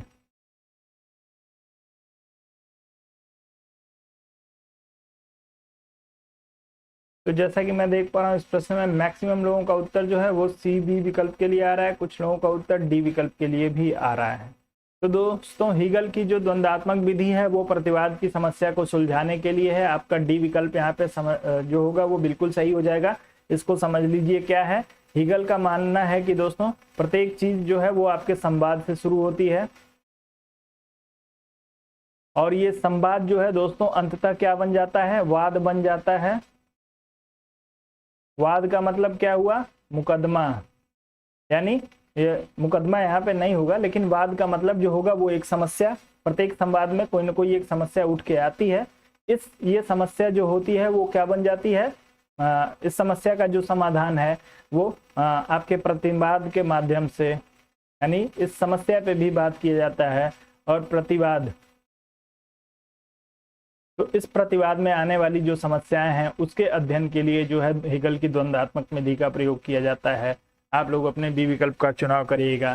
संवाद से जो होता है संवाद स्थापित होगा, संवाद से जो होगा वो वाद उत्पन्न होगा, वाद का जो है वो निपटारा प्रतिवाद के माध्यम से किया जाएगा और उसी की समस्या को सुलझाने के लिए इसमें प्रयोग किया जाता है। आपका डी विकल्प सही होगा। जो लोग डी विकल्प की बात कर रहे हैं। अगला प्रश्न आपको दिया है द सिटी ऑफ गॉड के लेखक कौन है। आपको पुस्तक है, इंपॉर्टेंट है। सिटी ऑफ गॉड के लेखक कौन है? Marsilio de Padua, Martin Luther, Saint Augustine, Saint Thomas Aquinas. चार में से एक का चुनाव करिए और तेजी से उत्तर कर दीजिए आप लोग। द सिटी ऑफ गॉड के लेखक कौन है? तेजी से उत्तर करें आप लोग। वीडियो को लाइक करिए दोस्तों। जो लोग अभी तक वीडियो को लाइक और चैनल को सब्सक्राइब नहीं किए हैं उन सभी दोस्तों से निवेदन है कि आप लोग वीडियो को लाइक और चैनल को सब्सक्राइब करके बेल नोटिफिकेशन को जरूर दबा लीजिए। और ये जो दोस्त 2-2 मिनट 4-4 मिनट वीडियो देख के चले जा रहे हैं दोस्तों, 2-4 मिनट में आप अनुमान नहीं लगा पाएंगे सेशन का। यदि आप टीजीटी पीजीटी के विद्यार्थी हैं तो आप समय दीजिए, कम से कम 1-2 सेशन 4 सेशन देखिए, उसके बाद आपको समझ में आएगा कि सेशन आपके काम का है या नहीं है। चलिए, द सिटी ऑफ गॉड के लेखक आपसे पूछे गए हैं दोस्तों। तो जैसा कि मैं देख पा रहा हूँ इस प्रश्न में ए विकल्प के लिए कुछ लोगों का उत्तर आ रहा है, कुछ लोगों का सी विकल्प के लिए उत्तर आ रहा है। चलिए कोई बात नहीं। तो दोस्तों सिटी ऑफ गॉड के लेखक जो हैं वो आपके मार्टिन लूथर महोदय हैं। आप लोग बी विकल्प के साथ जाइएगा। जो लोग इसमें बी विकल्प का चुनाव करेंगे उन सभी का उत्तर सही हो जाएगा मार्टिन लूथर के लिए। आप लोग ध्यान रखिएगा, नोट डाउन कर लीजिएगा। सिटी ऑफ गॉड जो पुस्तक है वो आपके मार्टिन लूथर की है। बी विकल्प के साथ जाइए। सेंट आपके एक्विनास के द्वारा नहीं लिखी गई है, ना ही ऑगस्टाइन के द्वारा लिखी गई है। सी विकल्प का चुनाव करने वाले लोग सावधान हो जाएंगे, नोट कर लेंगे आप लोग जो है दोस्तों। मार्टिन लूथर की पुस्तक है the city of God. Note कर लीजिए, नोट कर लीजिए, बार बार आपसे कह रहा हूँ। आगे बढ़ जाऊं। अगला प्रश्न आपको दिया हुआ है मनु के अनुसार निम्नलिखित में से कौन राज्य का अंग नहीं है? नहीं पूछा गया है राज्य के कितने अंग मनु ने बताए हैं। आप लोग कमेंट करके पहले बताएंगे कितने अंग बताए हैं और इसमें से कौन सा जो है वो राज्य का अंग नहीं है। राजा, पुरोहित, अमात्य और कोष दिया हुआ है। जी बिल्कुल, बहुत बहुत धन्यवाद। नोट कर लेंगे दोस्तों। देखिए, यदि आप YouTube से पढ़ रहे हैं, बहुत सारे लोगों की बहुत सारी कंप्लेन होती है YouTube से। मैंने बहुत सारे लोगों को सोशल मीडिया पे ये लिखते हुए देखा है कि YouTube से सिलेक्शन नहीं होता है। बिल्कुल नहीं होता है दोस्तों सिलेक्शन आपके पढ़ने से होता है। मैं आपको सिर्फ रास्ता दिखा सकता हूँ। आप किसी कोचिंग में चले जाइए, कहीं जाके 2-4 हज़ार रुपये दे के और उसके बाद से 2 घंटे जाने में तैयार होने में, जाने में, आने में, फिर आराम करने में 4 घंटे का समय और 1 घंटे कोचिंग में रहिए। 6 घंटे का समय बर्बाद करके, पैसा बर्बाद करके जो चीज़ आप सीखेंगे वो फ्री में मैं यहाँ पे आपको उपलब्ध करा रहा हूँ। लेकिन उसके बाद आप लोग कहते हैं कि जो होगा YouTube से सिलेक्शन नहीं होगा। बिल्कुल नहीं होगा। YouTube से सिलेक्शन कब होगा? मैंने आपको बताया कि प्रत्येक दिन के सेशन से 5 टॉपिक को उठाइए, हाईलाइट कर लीजिए सेशन करते ही समय कि इस 5 टॉपिक, आज के सेशन के इस 5 टॉपिक को हमको उठा के पढ़ना है। आप उठा के पढ़िए। जिन प्रश्नों को कह रहा हूँ नोट करने के लिए, आप लोग नोट्स बनाइए, स्टेटमेंट का नोट्स बनाइए, पुस्तकों को आप लोग लिखा करिए। जो भी इंपॉर्टेंट चीज़ें जो आपको नहीं समझ में आ रही हैं उनको आप किताब से उठा के पढ़ा करिए, तब जाके आपका सिलेक्शन होगा। मेरे पढ़ा देने से या किसी कोचिंग में जाके आप पढ़ लीजिए या किसी भी यूट्यूब पे जाके पढ़ लीजिए, दुनिया के किसी भी शिक्षक से पढ़ लीजिए, शिक्षक के पढ़ाने से आपका सिलेक्शन नहीं होगा जब तक आप स्वयं जिम्मेदारी नहीं लेंगे। अपने अंदर जो है अपने इच्छा स्वयं आप जनरेट नहीं करेंगे कि मुझे पढ़ना है, मुझे सीखना है, मुझे सिलेक्शन लेना है, तब तक आपका सिलेक्शन नहीं होगा। ये मैं भी कह रहा हूँ। यूट्यूब हो गया या कोई फिजिकल कोचिंग हो गई, चाहे आप कहीं भी चले जाइए, दिल्ली चले जाइए, इलाहाबाद चले आइए आप लोग, सिलेक्शन इससे नहीं होता है। सिलेक्शन आपकी मेहनत से होता है, पढ़ना आप ही को पड़ेगा। चलिए,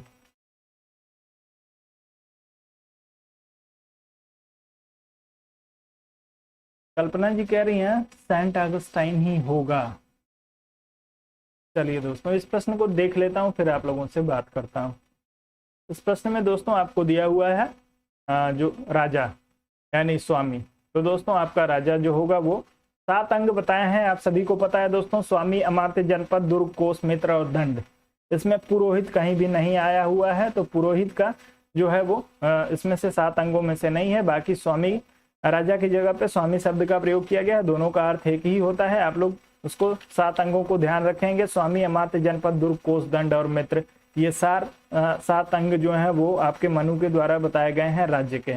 पुरोहित का प्रयोग उनके द्वारा नहीं किया गया है।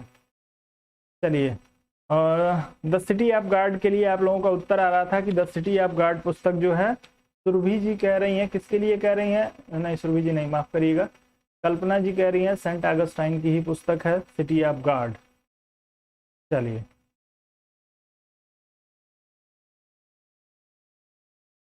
एक बार आप चेक कर लीजिएगा कल्पना जी, मेरे हिसाब से मैंने आपको उत्तर गलत नहीं बताया है।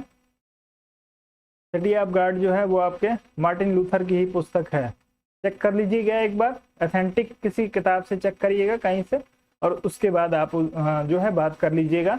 और यदि आपको कोई ऐसी चीज मिलती है जिसमें आपको लिखा हुआ मिल जाए सेंट ऑगस्टाइन की पुस्तक है, तो आप लोग जो है मुझे 7007701847 पे जो है मुझे आप लोग व्हाट्सएप कर दीजिएगा, मैं भी उसमें सुधार कर लूंगा। फिलहाल आप लोग जो है उसको सिटी ऑफ गॉड को मार्टिन लूथर के साथ ही ध्यान रखिएगा, आपका उत्तर जो होगा उसी के लिए सही होना चाहिए। चलिए, तो इसमें पुरोहित की बात नहीं की गई है, बी विकल्प आपका सही होगा। आगे बढ़े। अगला प्रश्न आपको दिया, निम्नलिखित में से कौन भारत में निर्वाचन सुधारों से संबद्ध नहीं है। आपको बताना है किस एक समिति का संबंध जो है निर्वाचन सुधारों से नहीं है। तारकुंडे समिति, दिनेश गोस्वामी समिति, एन बोहरा समिति और इंद्रजीत गुप्ता समिति। निर्वाचन संबंधी सुधार आपको बताना है किससे नहीं है। आप लोग तेजी से उत्तर करिए इस प्रश्न का, आपका समय यहाँ पे शुरू हो गया है दोस्तों। जितनी तेजी से आप लोग उत्तर करेंगे उतनी तेजी से मैं आगे बढ़ जाऊंगा। 4 समितियां दी हैं, इसमें से कोई एक समिति है। चलिए, श्योर हैं तो आप मुझे जो प्रूफ होगा वो भेज दीजिएगा। आयोग भी गलत प्रश्न बता देता है, मैं भी हो सकता है गलत हो जाऊं, मैं ये नहीं कह रहा हूं कि मैं सही हूं, लेकिन उसका कुछ एविडेंस तो आप लोगों के पास होगा, कुछ प्रूफ होगा, वो प्रूफ मुझे भी आप लोग उपलब्ध कराइए। मैं आपको गलत नहीं कह रहा हूं, मुझे भी तो जानना पड़ेगा ना। मैंने कहीं से यदि पढ़ा है कि मार्टिन लूथर की पुस्तक है सिटी ऑफ गॉड, तो मुझे ये भी जानना होगा ना कि किस आधार पे आप लोग या कहाँ पे लिखा हुआ है। तो आप लोग उसके लिए बुरा ना मानिएगा दोस्तों। चलिए, आपसे पूछा गया है भारत में निर्वाचन सुधारों से संबंधित समिति कौन सी नहीं है, तो आपका उत्तर जो है वो सी विकल्प के लिए आ रहा है, बिल्कुल सही हो जाएगा। क्योंकि आपके एन बोहरा समिति जो है वो राजनीति और अपराध के बीच संबंधों को जो है वो जांच करने के लिए इस समिति का गठन किया गया था। तो आप लोग इसको ध्यान रखिएगा। 1993 में ये समिति गठित की गई थी, 93 में।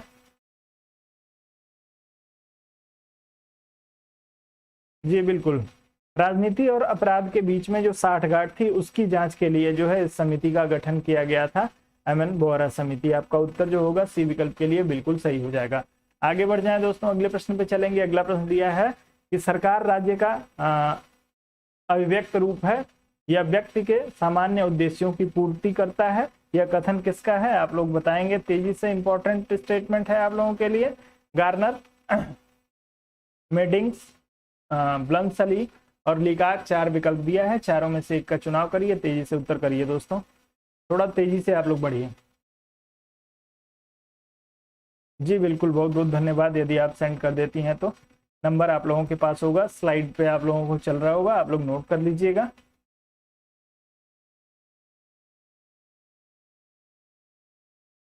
सरकार राज्य का अभिव्यक्त रूप है या व्यक्ति के सामान्य उद्देश्यों की पूर्ति करता है, किसने कहा है दोस्तों, आप लोगों को उत्तर करना है।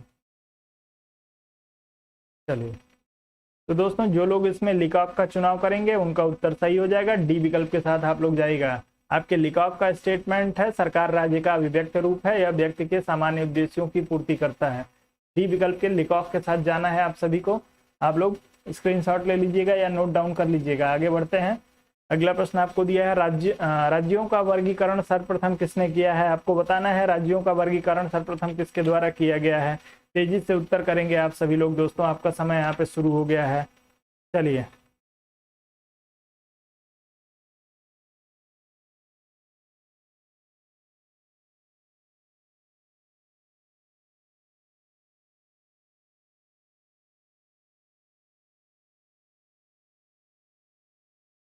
चलिए बिल्कुल, तो जैसा कि मैं देख पा रहा हूँ सभी लोगों का उत्तर ए विकल्प के लिए अरस्तु के लिए आ रहा है दोस्तों। अरस्तु महोदय ने जो है राज्यों का वर्गीकरण किया था, 2 आधारों पर इन्होंने वर्गीकरण किया है। वो 2 आधार कौन कौन से हैं, एक जो है दोस्तों आपका जनसंख्या है और दूसरा है नैतिकता, यानी नैतिक। 2 आधारों पे जो है राज्यों का वर्गीकरण आपके अरस्तु के द्वारा किया गया है। ए विकल्प के साथ जाएंगे, आप सभी का उत्तर सही हो जाएगा। आगे बढ़ें, अगले प्रश्न पे चलेंगे। अगला दिया है निम्नलिखित में से कौन लोकतंत्र का आवश्यक अभिलक्षण नहीं है। लोकतंत्र का आवश्यक अभिलक्षण इसमें से कौन सा कौन एक नहीं है? न्यायपालिका जवाबदेह होती है, विधायिका के प्रति न्यायपालिका स्वतंत्र होती है, प्रेस स्वतंत्र होता है, सार्वजनिक राय प्रकट करने की स्वतंत्रता होती है। चारों में से 1 सेकंड का चुनाव, एक विकल्प का चुनाव 15 सेकंड में आप लोग करिए और तेजी से उत्तर करिए। जिन दोस्तों ने अभी तक वीडियो को लाइक और चैनल को सब्सक्राइब ना किया हो, उनसे निवेदन है कि आप वीडियो को लाइक और चैनल को सब्सक्राइब अवश्य कर लीजिए। तेजी से आप लोग कमेंट करने का प्रयास करेंगे इस प्रश्न के लिए। चलिए, बिल्कुल, तो जैसा कि मैं देख पा रहा हूँ, एक बार फिर से आप सभी लोगों का उत्तर आना शुरू हो गया इस प्रश्न के लिए। ए विकल्प के लिए तो न्यायपालिका जवाबदेह होती है विधायिका के प्रति, जी बिल्कुल, इसमें अभिलक्षण नहीं है। लोकतंत्र में न्यायपालिका जो होती है वो स्वतंत्र होती है, जवाबदेह नहीं होती है किसी के प्रति। और यही दूसरा विकल्प आपको दिया भी होगा कहीं पे, न्यायपालिका स्वतंत्र होती है। जी, तो आपका पहला ही उत्तर जो होगा इस प्रश्न के लिए बिल्कुल सही हो जाएगा, जो लोग ये विकल्प का चुनाव कर रहे हैं। आगे बढ़े, अगला प्रश्न आपको दिया है दोस्तों, निम्नलिखित में से किसमें गांधी जी ने पहली बार हथियार के रूप में भूख हड़ताल का इस्तेमाल किया? भूख हड़ताल का प्रयोग सबसे पहले कहाँ पे इन्होंने किया है? असहयोग आंदोलन में, रॉलेट एक्ट में, अहमदाबाद कारखाने की हड़ताल में, या बारदोली सत्याग्रह में? चारों में से एक का प्रयोग करके तेजी से आप लोगों को उत्तर करना है दोस्तों। महात्मा गांधी के द्वारा जो है भूख हड़ताल का प्रयोग सबसे पहले कहाँ किया गया, आप लोगों से पूछा जा रहा है। इंपॉर्टेंट प्रश्न है, सभी लोग उत्तर करेंगे।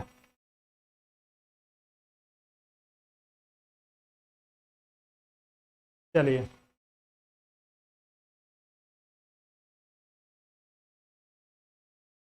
तो जैसा कि मैं देख पा रहा हूँ आप लोगों का उत्तर आना शुरू हो गया इस प्रश्न में। सी विकल्प के लिए उत्तर आ रहा है, बहुत सारे लोगों का उत्तर सी विकल्प के लिए आ रहा है दोस्तों। तो सबसे पहले भूख हड़ताल का प्रयोग जो है अहमदाबाद मिल कारखाने के मजदूरों के साथ जो इन्होंने हड़ताल किया था 1918 में, वहां पे इन्होंने पहली बार भूख हड़ताल किया था। उसके पहले जो है आपके 1917 में जो चंपारण आंदोलन था उसमें सत्याग्रह का प्रयोग सबसे पहले इन्होंने किया था। आप लोग इस प्रश्न में आपका उत्तर जो होगा वो सी विकल्प के लिए सही हो जाएगा। अहमदाबाद मिल मजदूरों के लिए जो हड़ताल किया था इन्होंने वो गुजरात में, उसमें 1918 में पहली बार जो है भूख हड़ताल इन्होंने की है। आपका उत्तर सी विकल्प के लिए सही होगा। आगे बढ़े, आगे चलेंगे। अगला प्रश्न आपको दिया है दोस्तों, द्वितीय विश्व युद्ध के संबंध में भारतीय राष्ट्रीय कांग्रेस की क्या नीति थी? सेकेंड वर्ल्ड वार के संबंध में जो है वो भारतीय राष्ट्रीय कांग्रेस की क्या नीति थी? पहला दिया है, पूर्ण स्वतंत्रता का आश्वासन मिलने पर ब्रिटेन को सहयोग देना, या ब्रिटेन को सक्रिय सहयोग देना, तटस्थता, या उपरोक्त में से कोई नहीं? चारों में से एक का चुनाव करिए, तेजी से उत्तर करिए।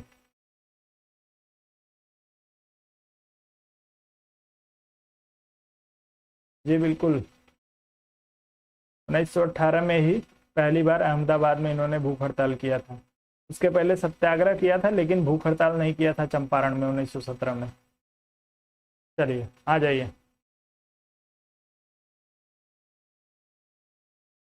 तेजी से। तो दोस्तों जैसा कि मैं देख पा रहा हूँ ए विकल्प के लिए आप लोगों का उत्तर आ रहा है। द्वितीय विश्व युद्ध की यदि बात करेंगे तो 1939 में जो है द्वितीय विश्व युद्ध शुरू होगा। और द्वितीय विश्व युद्ध के समय जो है दोस्तों आपके लिन लिथगो वायसराय रहेंगे, और वायसराय महोदय जो है वो भारत जो भारतीय राष्ट्रीय कांग्रेस है उसका डिमांड ये रहेगा कि आप हमको जो है स्वतंत्र करने का प्रस्ताव पारित कर दीजिए कि द्वितीय विश्व युद्ध के समाप्त होने के बाद हम आपको स्वतंत्र कर देंगे पूर्ण रूप से, तो हम लोग द्वितीय विश्व युद्ध में आपके साथ लड़ेंगे। लेकिन लिन लिथगो महोदय ने ऐसा नहीं किया, बिना भारतीय राष्ट्रीय कांग्रेस को या भारतीयों को बिना फेवर में लिए हुए जो है युद्ध में झोंक दिया था, क्यों भारत को शामिल कर दिया उसमें। तो आपका उत्तर जो होगा इस प्रश्न में, चूंकि आपसे पूछा गया भारतीय राष्ट्रीय कांग्रेस की नीति, तो भारतीय राष्ट्रीय कांग्रेस की नीति थी कि पूर्ण स्वतंत्रता का आश्वासन मिलने पर ब्रिटेन का सहयोग करेंगे, यदि पूर्ण स्वतंत्रता का आश्वासन नहीं मिलेगा तो सहयोग नहीं करेंगे।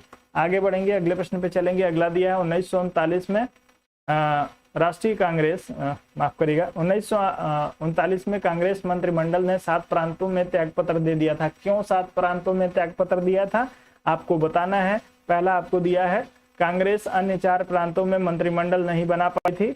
कांग्रेस वाम पक्ष के उदय से मंत्रिमंडल का कार्य कर सकना असंभव हो गया था। और तीसरा विकल्प दिया है उनके प्रांतों में बहुत अधिक सांप्रदायिक अशांति थी। या चौथा आपको दिया है उपरोक्त कथन कोई सही नहीं है। आप लोग तेजी से उत्तर करेंगे, इसमें से कौन सा स्टेटमेंट जो है वो कौन सा विकल्प आपका सही हो जाएगा। 1939 में जो है कांग्रेस मंत्रिमंडल ने 7 प्रांतों में जो है 28 महीने की सरकार चलाई थी, आप सभी को पता है 28 महीने तक जो है ये सरकार में थे, लेकिन 28 महीने के बाद 1939 में इनको त्याग पत्र देना पड़ा। आप सभी का उत्तर इसमें ए विकल्प के लिए आ रहा है, कुछ लोगों का उत्तर चलिए आ रहा है, चलिए बिल्कुल डी विकल्प के लिए आप लोगों का उत्तर आ रहा है दोस्तों, बिल्कुल बहुत सही आप सभी का उत्तर आ रहा है डी विकल्प में। इसमें से कोई भी कथन जो है वो सही नहीं है। इसमें जो है 1939 में कांग्रेस मंत्रिमंडल ने इस्तीफा दिया था, जो लिनलिथगो ने बिना किसी सहमति के आपके द्वितीय विश्व युद्ध में झोंक दिया था भारतीयों को। इसकी वजह से लिनलिथगो ने घोषणा कर दी कि जो है भारत हमारे साथ जो है युद्ध में शामिल हो गया है। तो इसी वजह से जो है वो कांग्रेस मंत्रिमंडल ने 1939 में इस्तीफा दे दिया था। आप लोग ध्यान रखेंगे कि द्वितीय विश्व युद्ध 1939 में प्रारंभ होगा और 1945 में जो है दोस्तों हिरोशिमा और नागासाकी पे जब अमेरिका परमाणु बम गिराएगा, तो इसी के साथ जो है अगस्त 1945 में आपका द्वितीय विश्व युद्ध समाप्त होगा। इसको आप लोग ध्यान रखिएगा।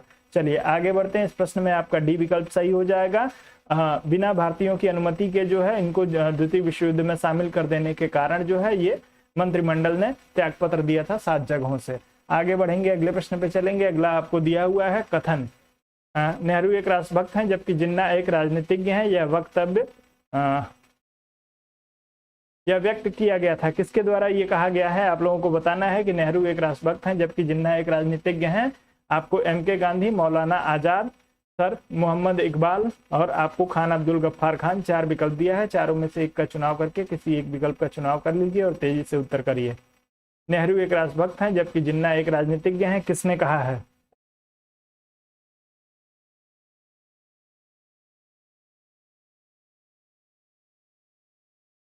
चलें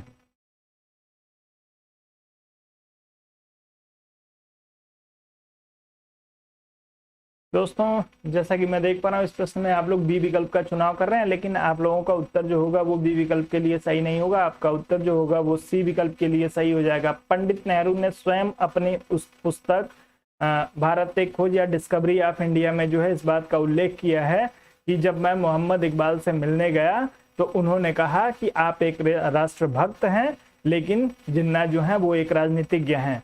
इस चीज का उल्लेख जो है आपको डिस्कवरी ऑफ इंडिया जो पुस्तक है, यदि आप उसको उठा के पढ़ेंगे तो आपको उसको मिल जाएगा। 300-350 पेज के आसपास कहीं होगा ये। 300 पेज के बाद 300-350 पेज के आसपास आपको देखने को मिल जाएगा। 2, 4, 10, 20 पेज इधर उधर आप लोग देख लीजिएगा, उसमें स्पष्ट रूप से लिखा हुआ आपको दिखेगा कि मैं जब उनसे मिलने गया तो इकबाल ने कहा कि आप एक राष्ट्रभक्त हैं जबकि जिन्ना एक राजनीतिज्ञ हैं। तो आप लोग इस प्रश्न में सी विकल्प का चुनाव करिएगा। आगे बढ़ेंगे, अगले प्रश्न पे चलेंगे। अगला प्रश्न आपको दिया हुआ है दोस्तों यहाँ पे, मुस्लिम लीग द्वारा पाकिस्तान की स्थापना की मांग करने वाला प्रस्ताव पारित किया गया था। पाकिस्तान की स्थापना के लिए प्रस्ताव कब पारित किया गया है मुस्लिम लीग द्वारा? आप लोगों को बताना है 1939, 1940, 1941 और 1942। चारों में से किसी एक विकल्प का चुनाव कर लीजिए और तेजी से उत्तर करिए।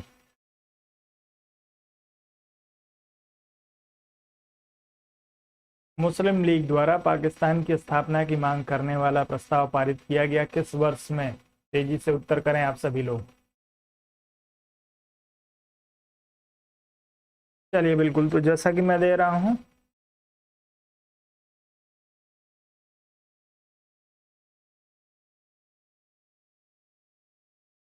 चलिए कुबेर सिंह जी, मैं भी एक बार चेक कर लूंगा। फिलहाल के लिए अभी आप लोगों का उत्तर वही रहेगा। मैं चेक कर लूंगा एक बार। आप लोग, आपके पास कोई एविडेंस होगा गूगल से सर्च करके, सिर्फ नहीं किसी पुस्तक में लिखा होगा तो आप लोग मुझे भी भेज दीजिएगा, कोई समस्या नहीं है। मैं अपना उत्तर बदल भी दूंगा।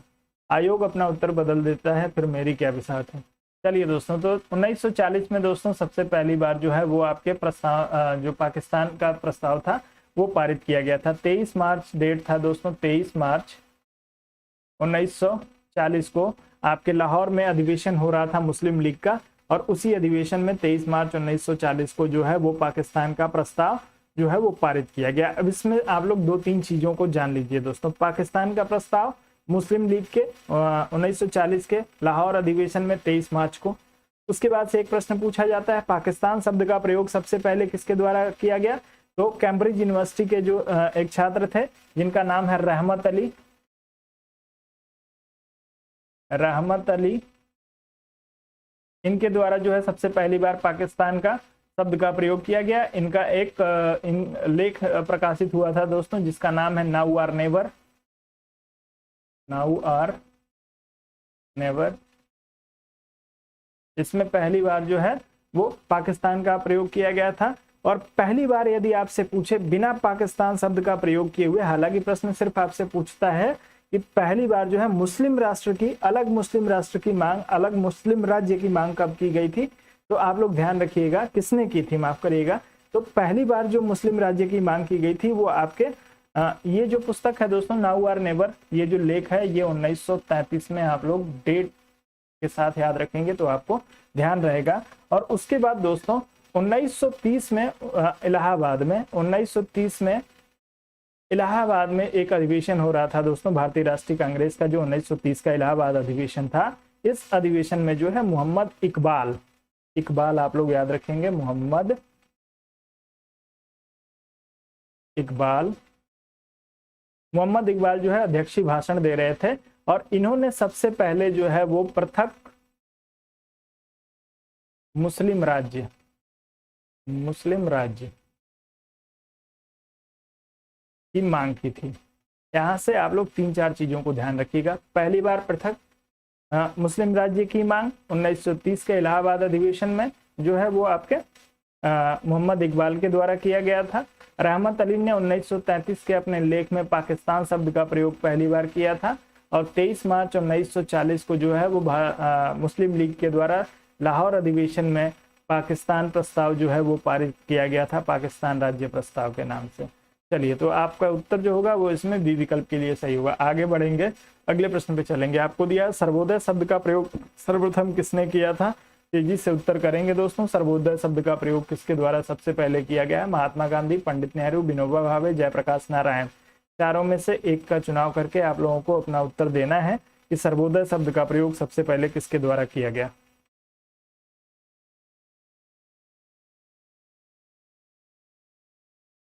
कोशिश करता हूं दोस्तों कि जो मिलते जुलते जो आपके जो तथ्य हैं जो आपको कंफ्यूज कर सकते हैं वो आपको क्लियर कराता चलूं।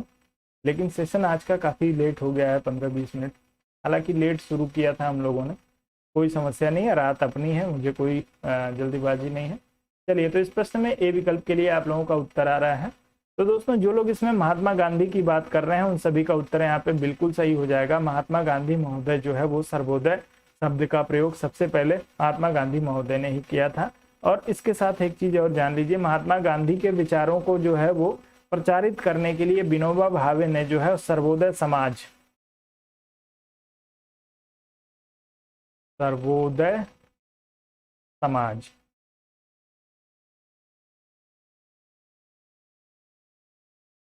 की स्थापना जो है वो विनोबा भावे के द्वारा की गई। किस लिए?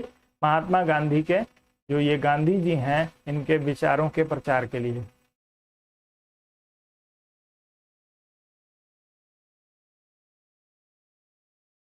विचारों के प्रचार के लिए विनोबा भावे के द्वारा सर्वोदय समाज की स्थापना की गई। और यदि आपसे पूछे सर्वोदय शब्द का प्रयोग किसने किया तो महात्मा गांधी ने किया। आपका उत्तर ए विकल्प के लिए यहाँ पे बिल्कुल सही हो जाएगा, जो लोग ए विकल्प की बात कर रहे होंगे। आगे बढ़े। चलिए दोस्तों, तो आज का सेशन जो है अब यहीं पे कंप्लीट हो जाएगा। तो दोस्तों एक प्रश्न के लिए आप लोगों के किसी एक दोस्त का आप लोगों का किसी एक लोग का आया था कमेंट किसी एक प्रश्न के लिए, उसको मैं आप लोगों को कर देता हूं। कौन सा प्रश्न था आप लोग याद दिलाएंगे एक बार? शायद अतारांकित प्रश्न था। अतारांकित प्रश्न के लिए आप लोगों का कमेंट आया था कि उसको एक बार और क्लियर करा दीजिए।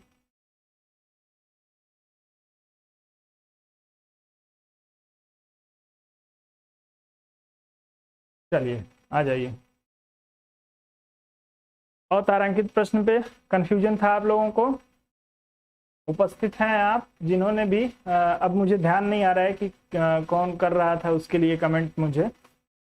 तो आप यदि उपस्थित हैं, जी बिल्कुल सुरभि जी, आपका प्रश्न था कि अतारांकित प्रश्न को जो है एक बार सर फिर से जो है वो आप क्लियर करा दीजिए। तो मैं आप लोगों के लिए अतारांकित प्रश्न को लेके फिर से आ गया हूँ। दोस्तों अतारांकित प्रश्न से आपसे प्रश्न पूछा गया है, कहा था इसमें कौन सा कथन सही नहीं है।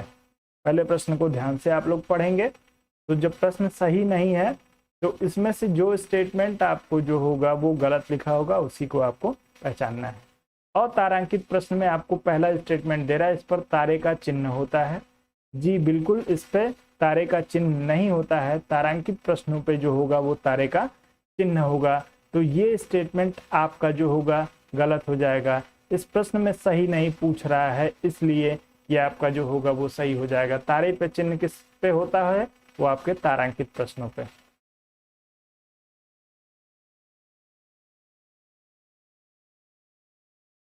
चलिए, दूसरा दिया है, इनके उत्तर मौखिक रूप से नहीं दिए जाते हैं। चलिए, तो बिल्कुल इनके उत्तर जो होते हैं वो मौखिक रूप से नहीं दिए जाते हैं, ये भी आपका सही होगा। अब पांचवे को और दूसरे को आप देखने के लिए कह रही हैं। पांचवा दिया, ऐसे प्रश्नों के उत्तर लिखित दिए जाते हैं। दोस्तों, इस बात का थोड़ा सा रीजनिंग आप लोग समझिए। इसमें जो है, जो आपके तारांकित प्रश्न होते हैं दोस्तों, उसमें आपको जो है वो लिखित रूप में मतलब मौखिक रूप में उत्तर दिए जाते हैं। इसमें आपको यहाँ पे जो उल्लेख है दोस्तों, आप लोगों को देखने को मिलेगा जब आप संविधान की किताब उठाएंगे लक्ष्मीकांत जी की, तो उसमें स्पष्ट लिखा है कि उसमें यही लिखा हुआ है कि मौखिक रूप से नहीं दिया जाएगा, अन्य किसी माध्यम से दिया जा सकता है। आपको इसमें जो दिया है, ऐसे प्रश्नों के उत्तर लिखित रूप में दिए जाते हैं। तो अतारांकित प्रश्नों के उत्तर जो है दोस्तों लिखित रूप में दिए जाते हैं। बिल्कुल आपको यहाँ पे सही दिया हुआ है, तो कोई समस्या ही नहीं है। इसमें सही नहीं की बात कर रहा है, और इसमें आपको जो है इनके उत्तर मौखिक रूप से नहीं दिए जाते हैं दिया हुआ है। कंफ्यूजन क्या है इस बात में?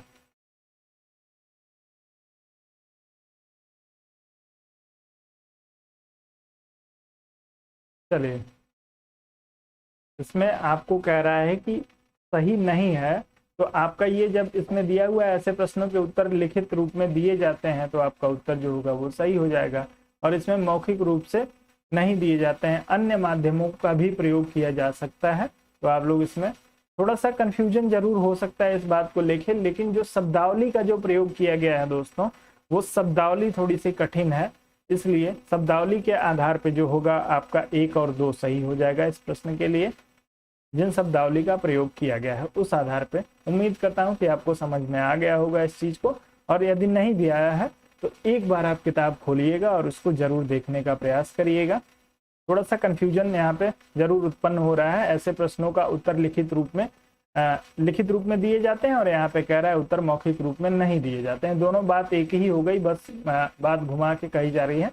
तो एक बार किताब उठा के मैं भी इसको एक बार चेक कर लूंगा, फिर से चेक कर लूंगा, और उसके बाद से आप लोगों के आपसे जो है इस पर जरूर बात कर लूंगा कल के सेशन में। तो आप लोग इसको थोड़ा सा यदि कंफ्यूजन है तो उसको बर्दाश्त कर लीजिए। चलिए, और कोई समस्या? तो दोस्तों अब आप लोग जो है अनुमति दे दीजिए मुझे भी। इजाजत है हो यदि आप लोगों की, तो अब मैं आप लोगों से अनुमति चाहूंगा। बाकी कल के सेशन में इस प्रश्न पे एक बार फिर से आप लोगों से चर्चा कर लूंगा। जो भी जहां तक मुझे ध्यान आ रहा है वो यही है कि जो शब्दावली प्रयोग की गई है उस आधार पे आपका उत्तर जो होगा वो इसका सही हो जाएगा। बाकी मैं एक बार और चेक करूंगा। बाकी कुछ लोगों ने जो है वो सिटी ऑफ गार्ड के लिए मुझे कमेंट किया है, तो आप लोग दोस्तों सिटी ऑफ गार्ड के लिए मुझे एक बार कमेंट करके उत्तर भेज दीजिएगा। माफ़ करिएगा, व्हाट्सएप कर दीजिएगा मेरे नंबर पे आप लोग जो भी एविडेंस आप लोगों के पास होगा उसके लिए। चलिए, फिलहाल के लिए आप लोग मुझे इजाज़त दीजिए। आप सभी लोगों को दोस्तों शुभ रात्रि, गुड नाइट, जय हिंद।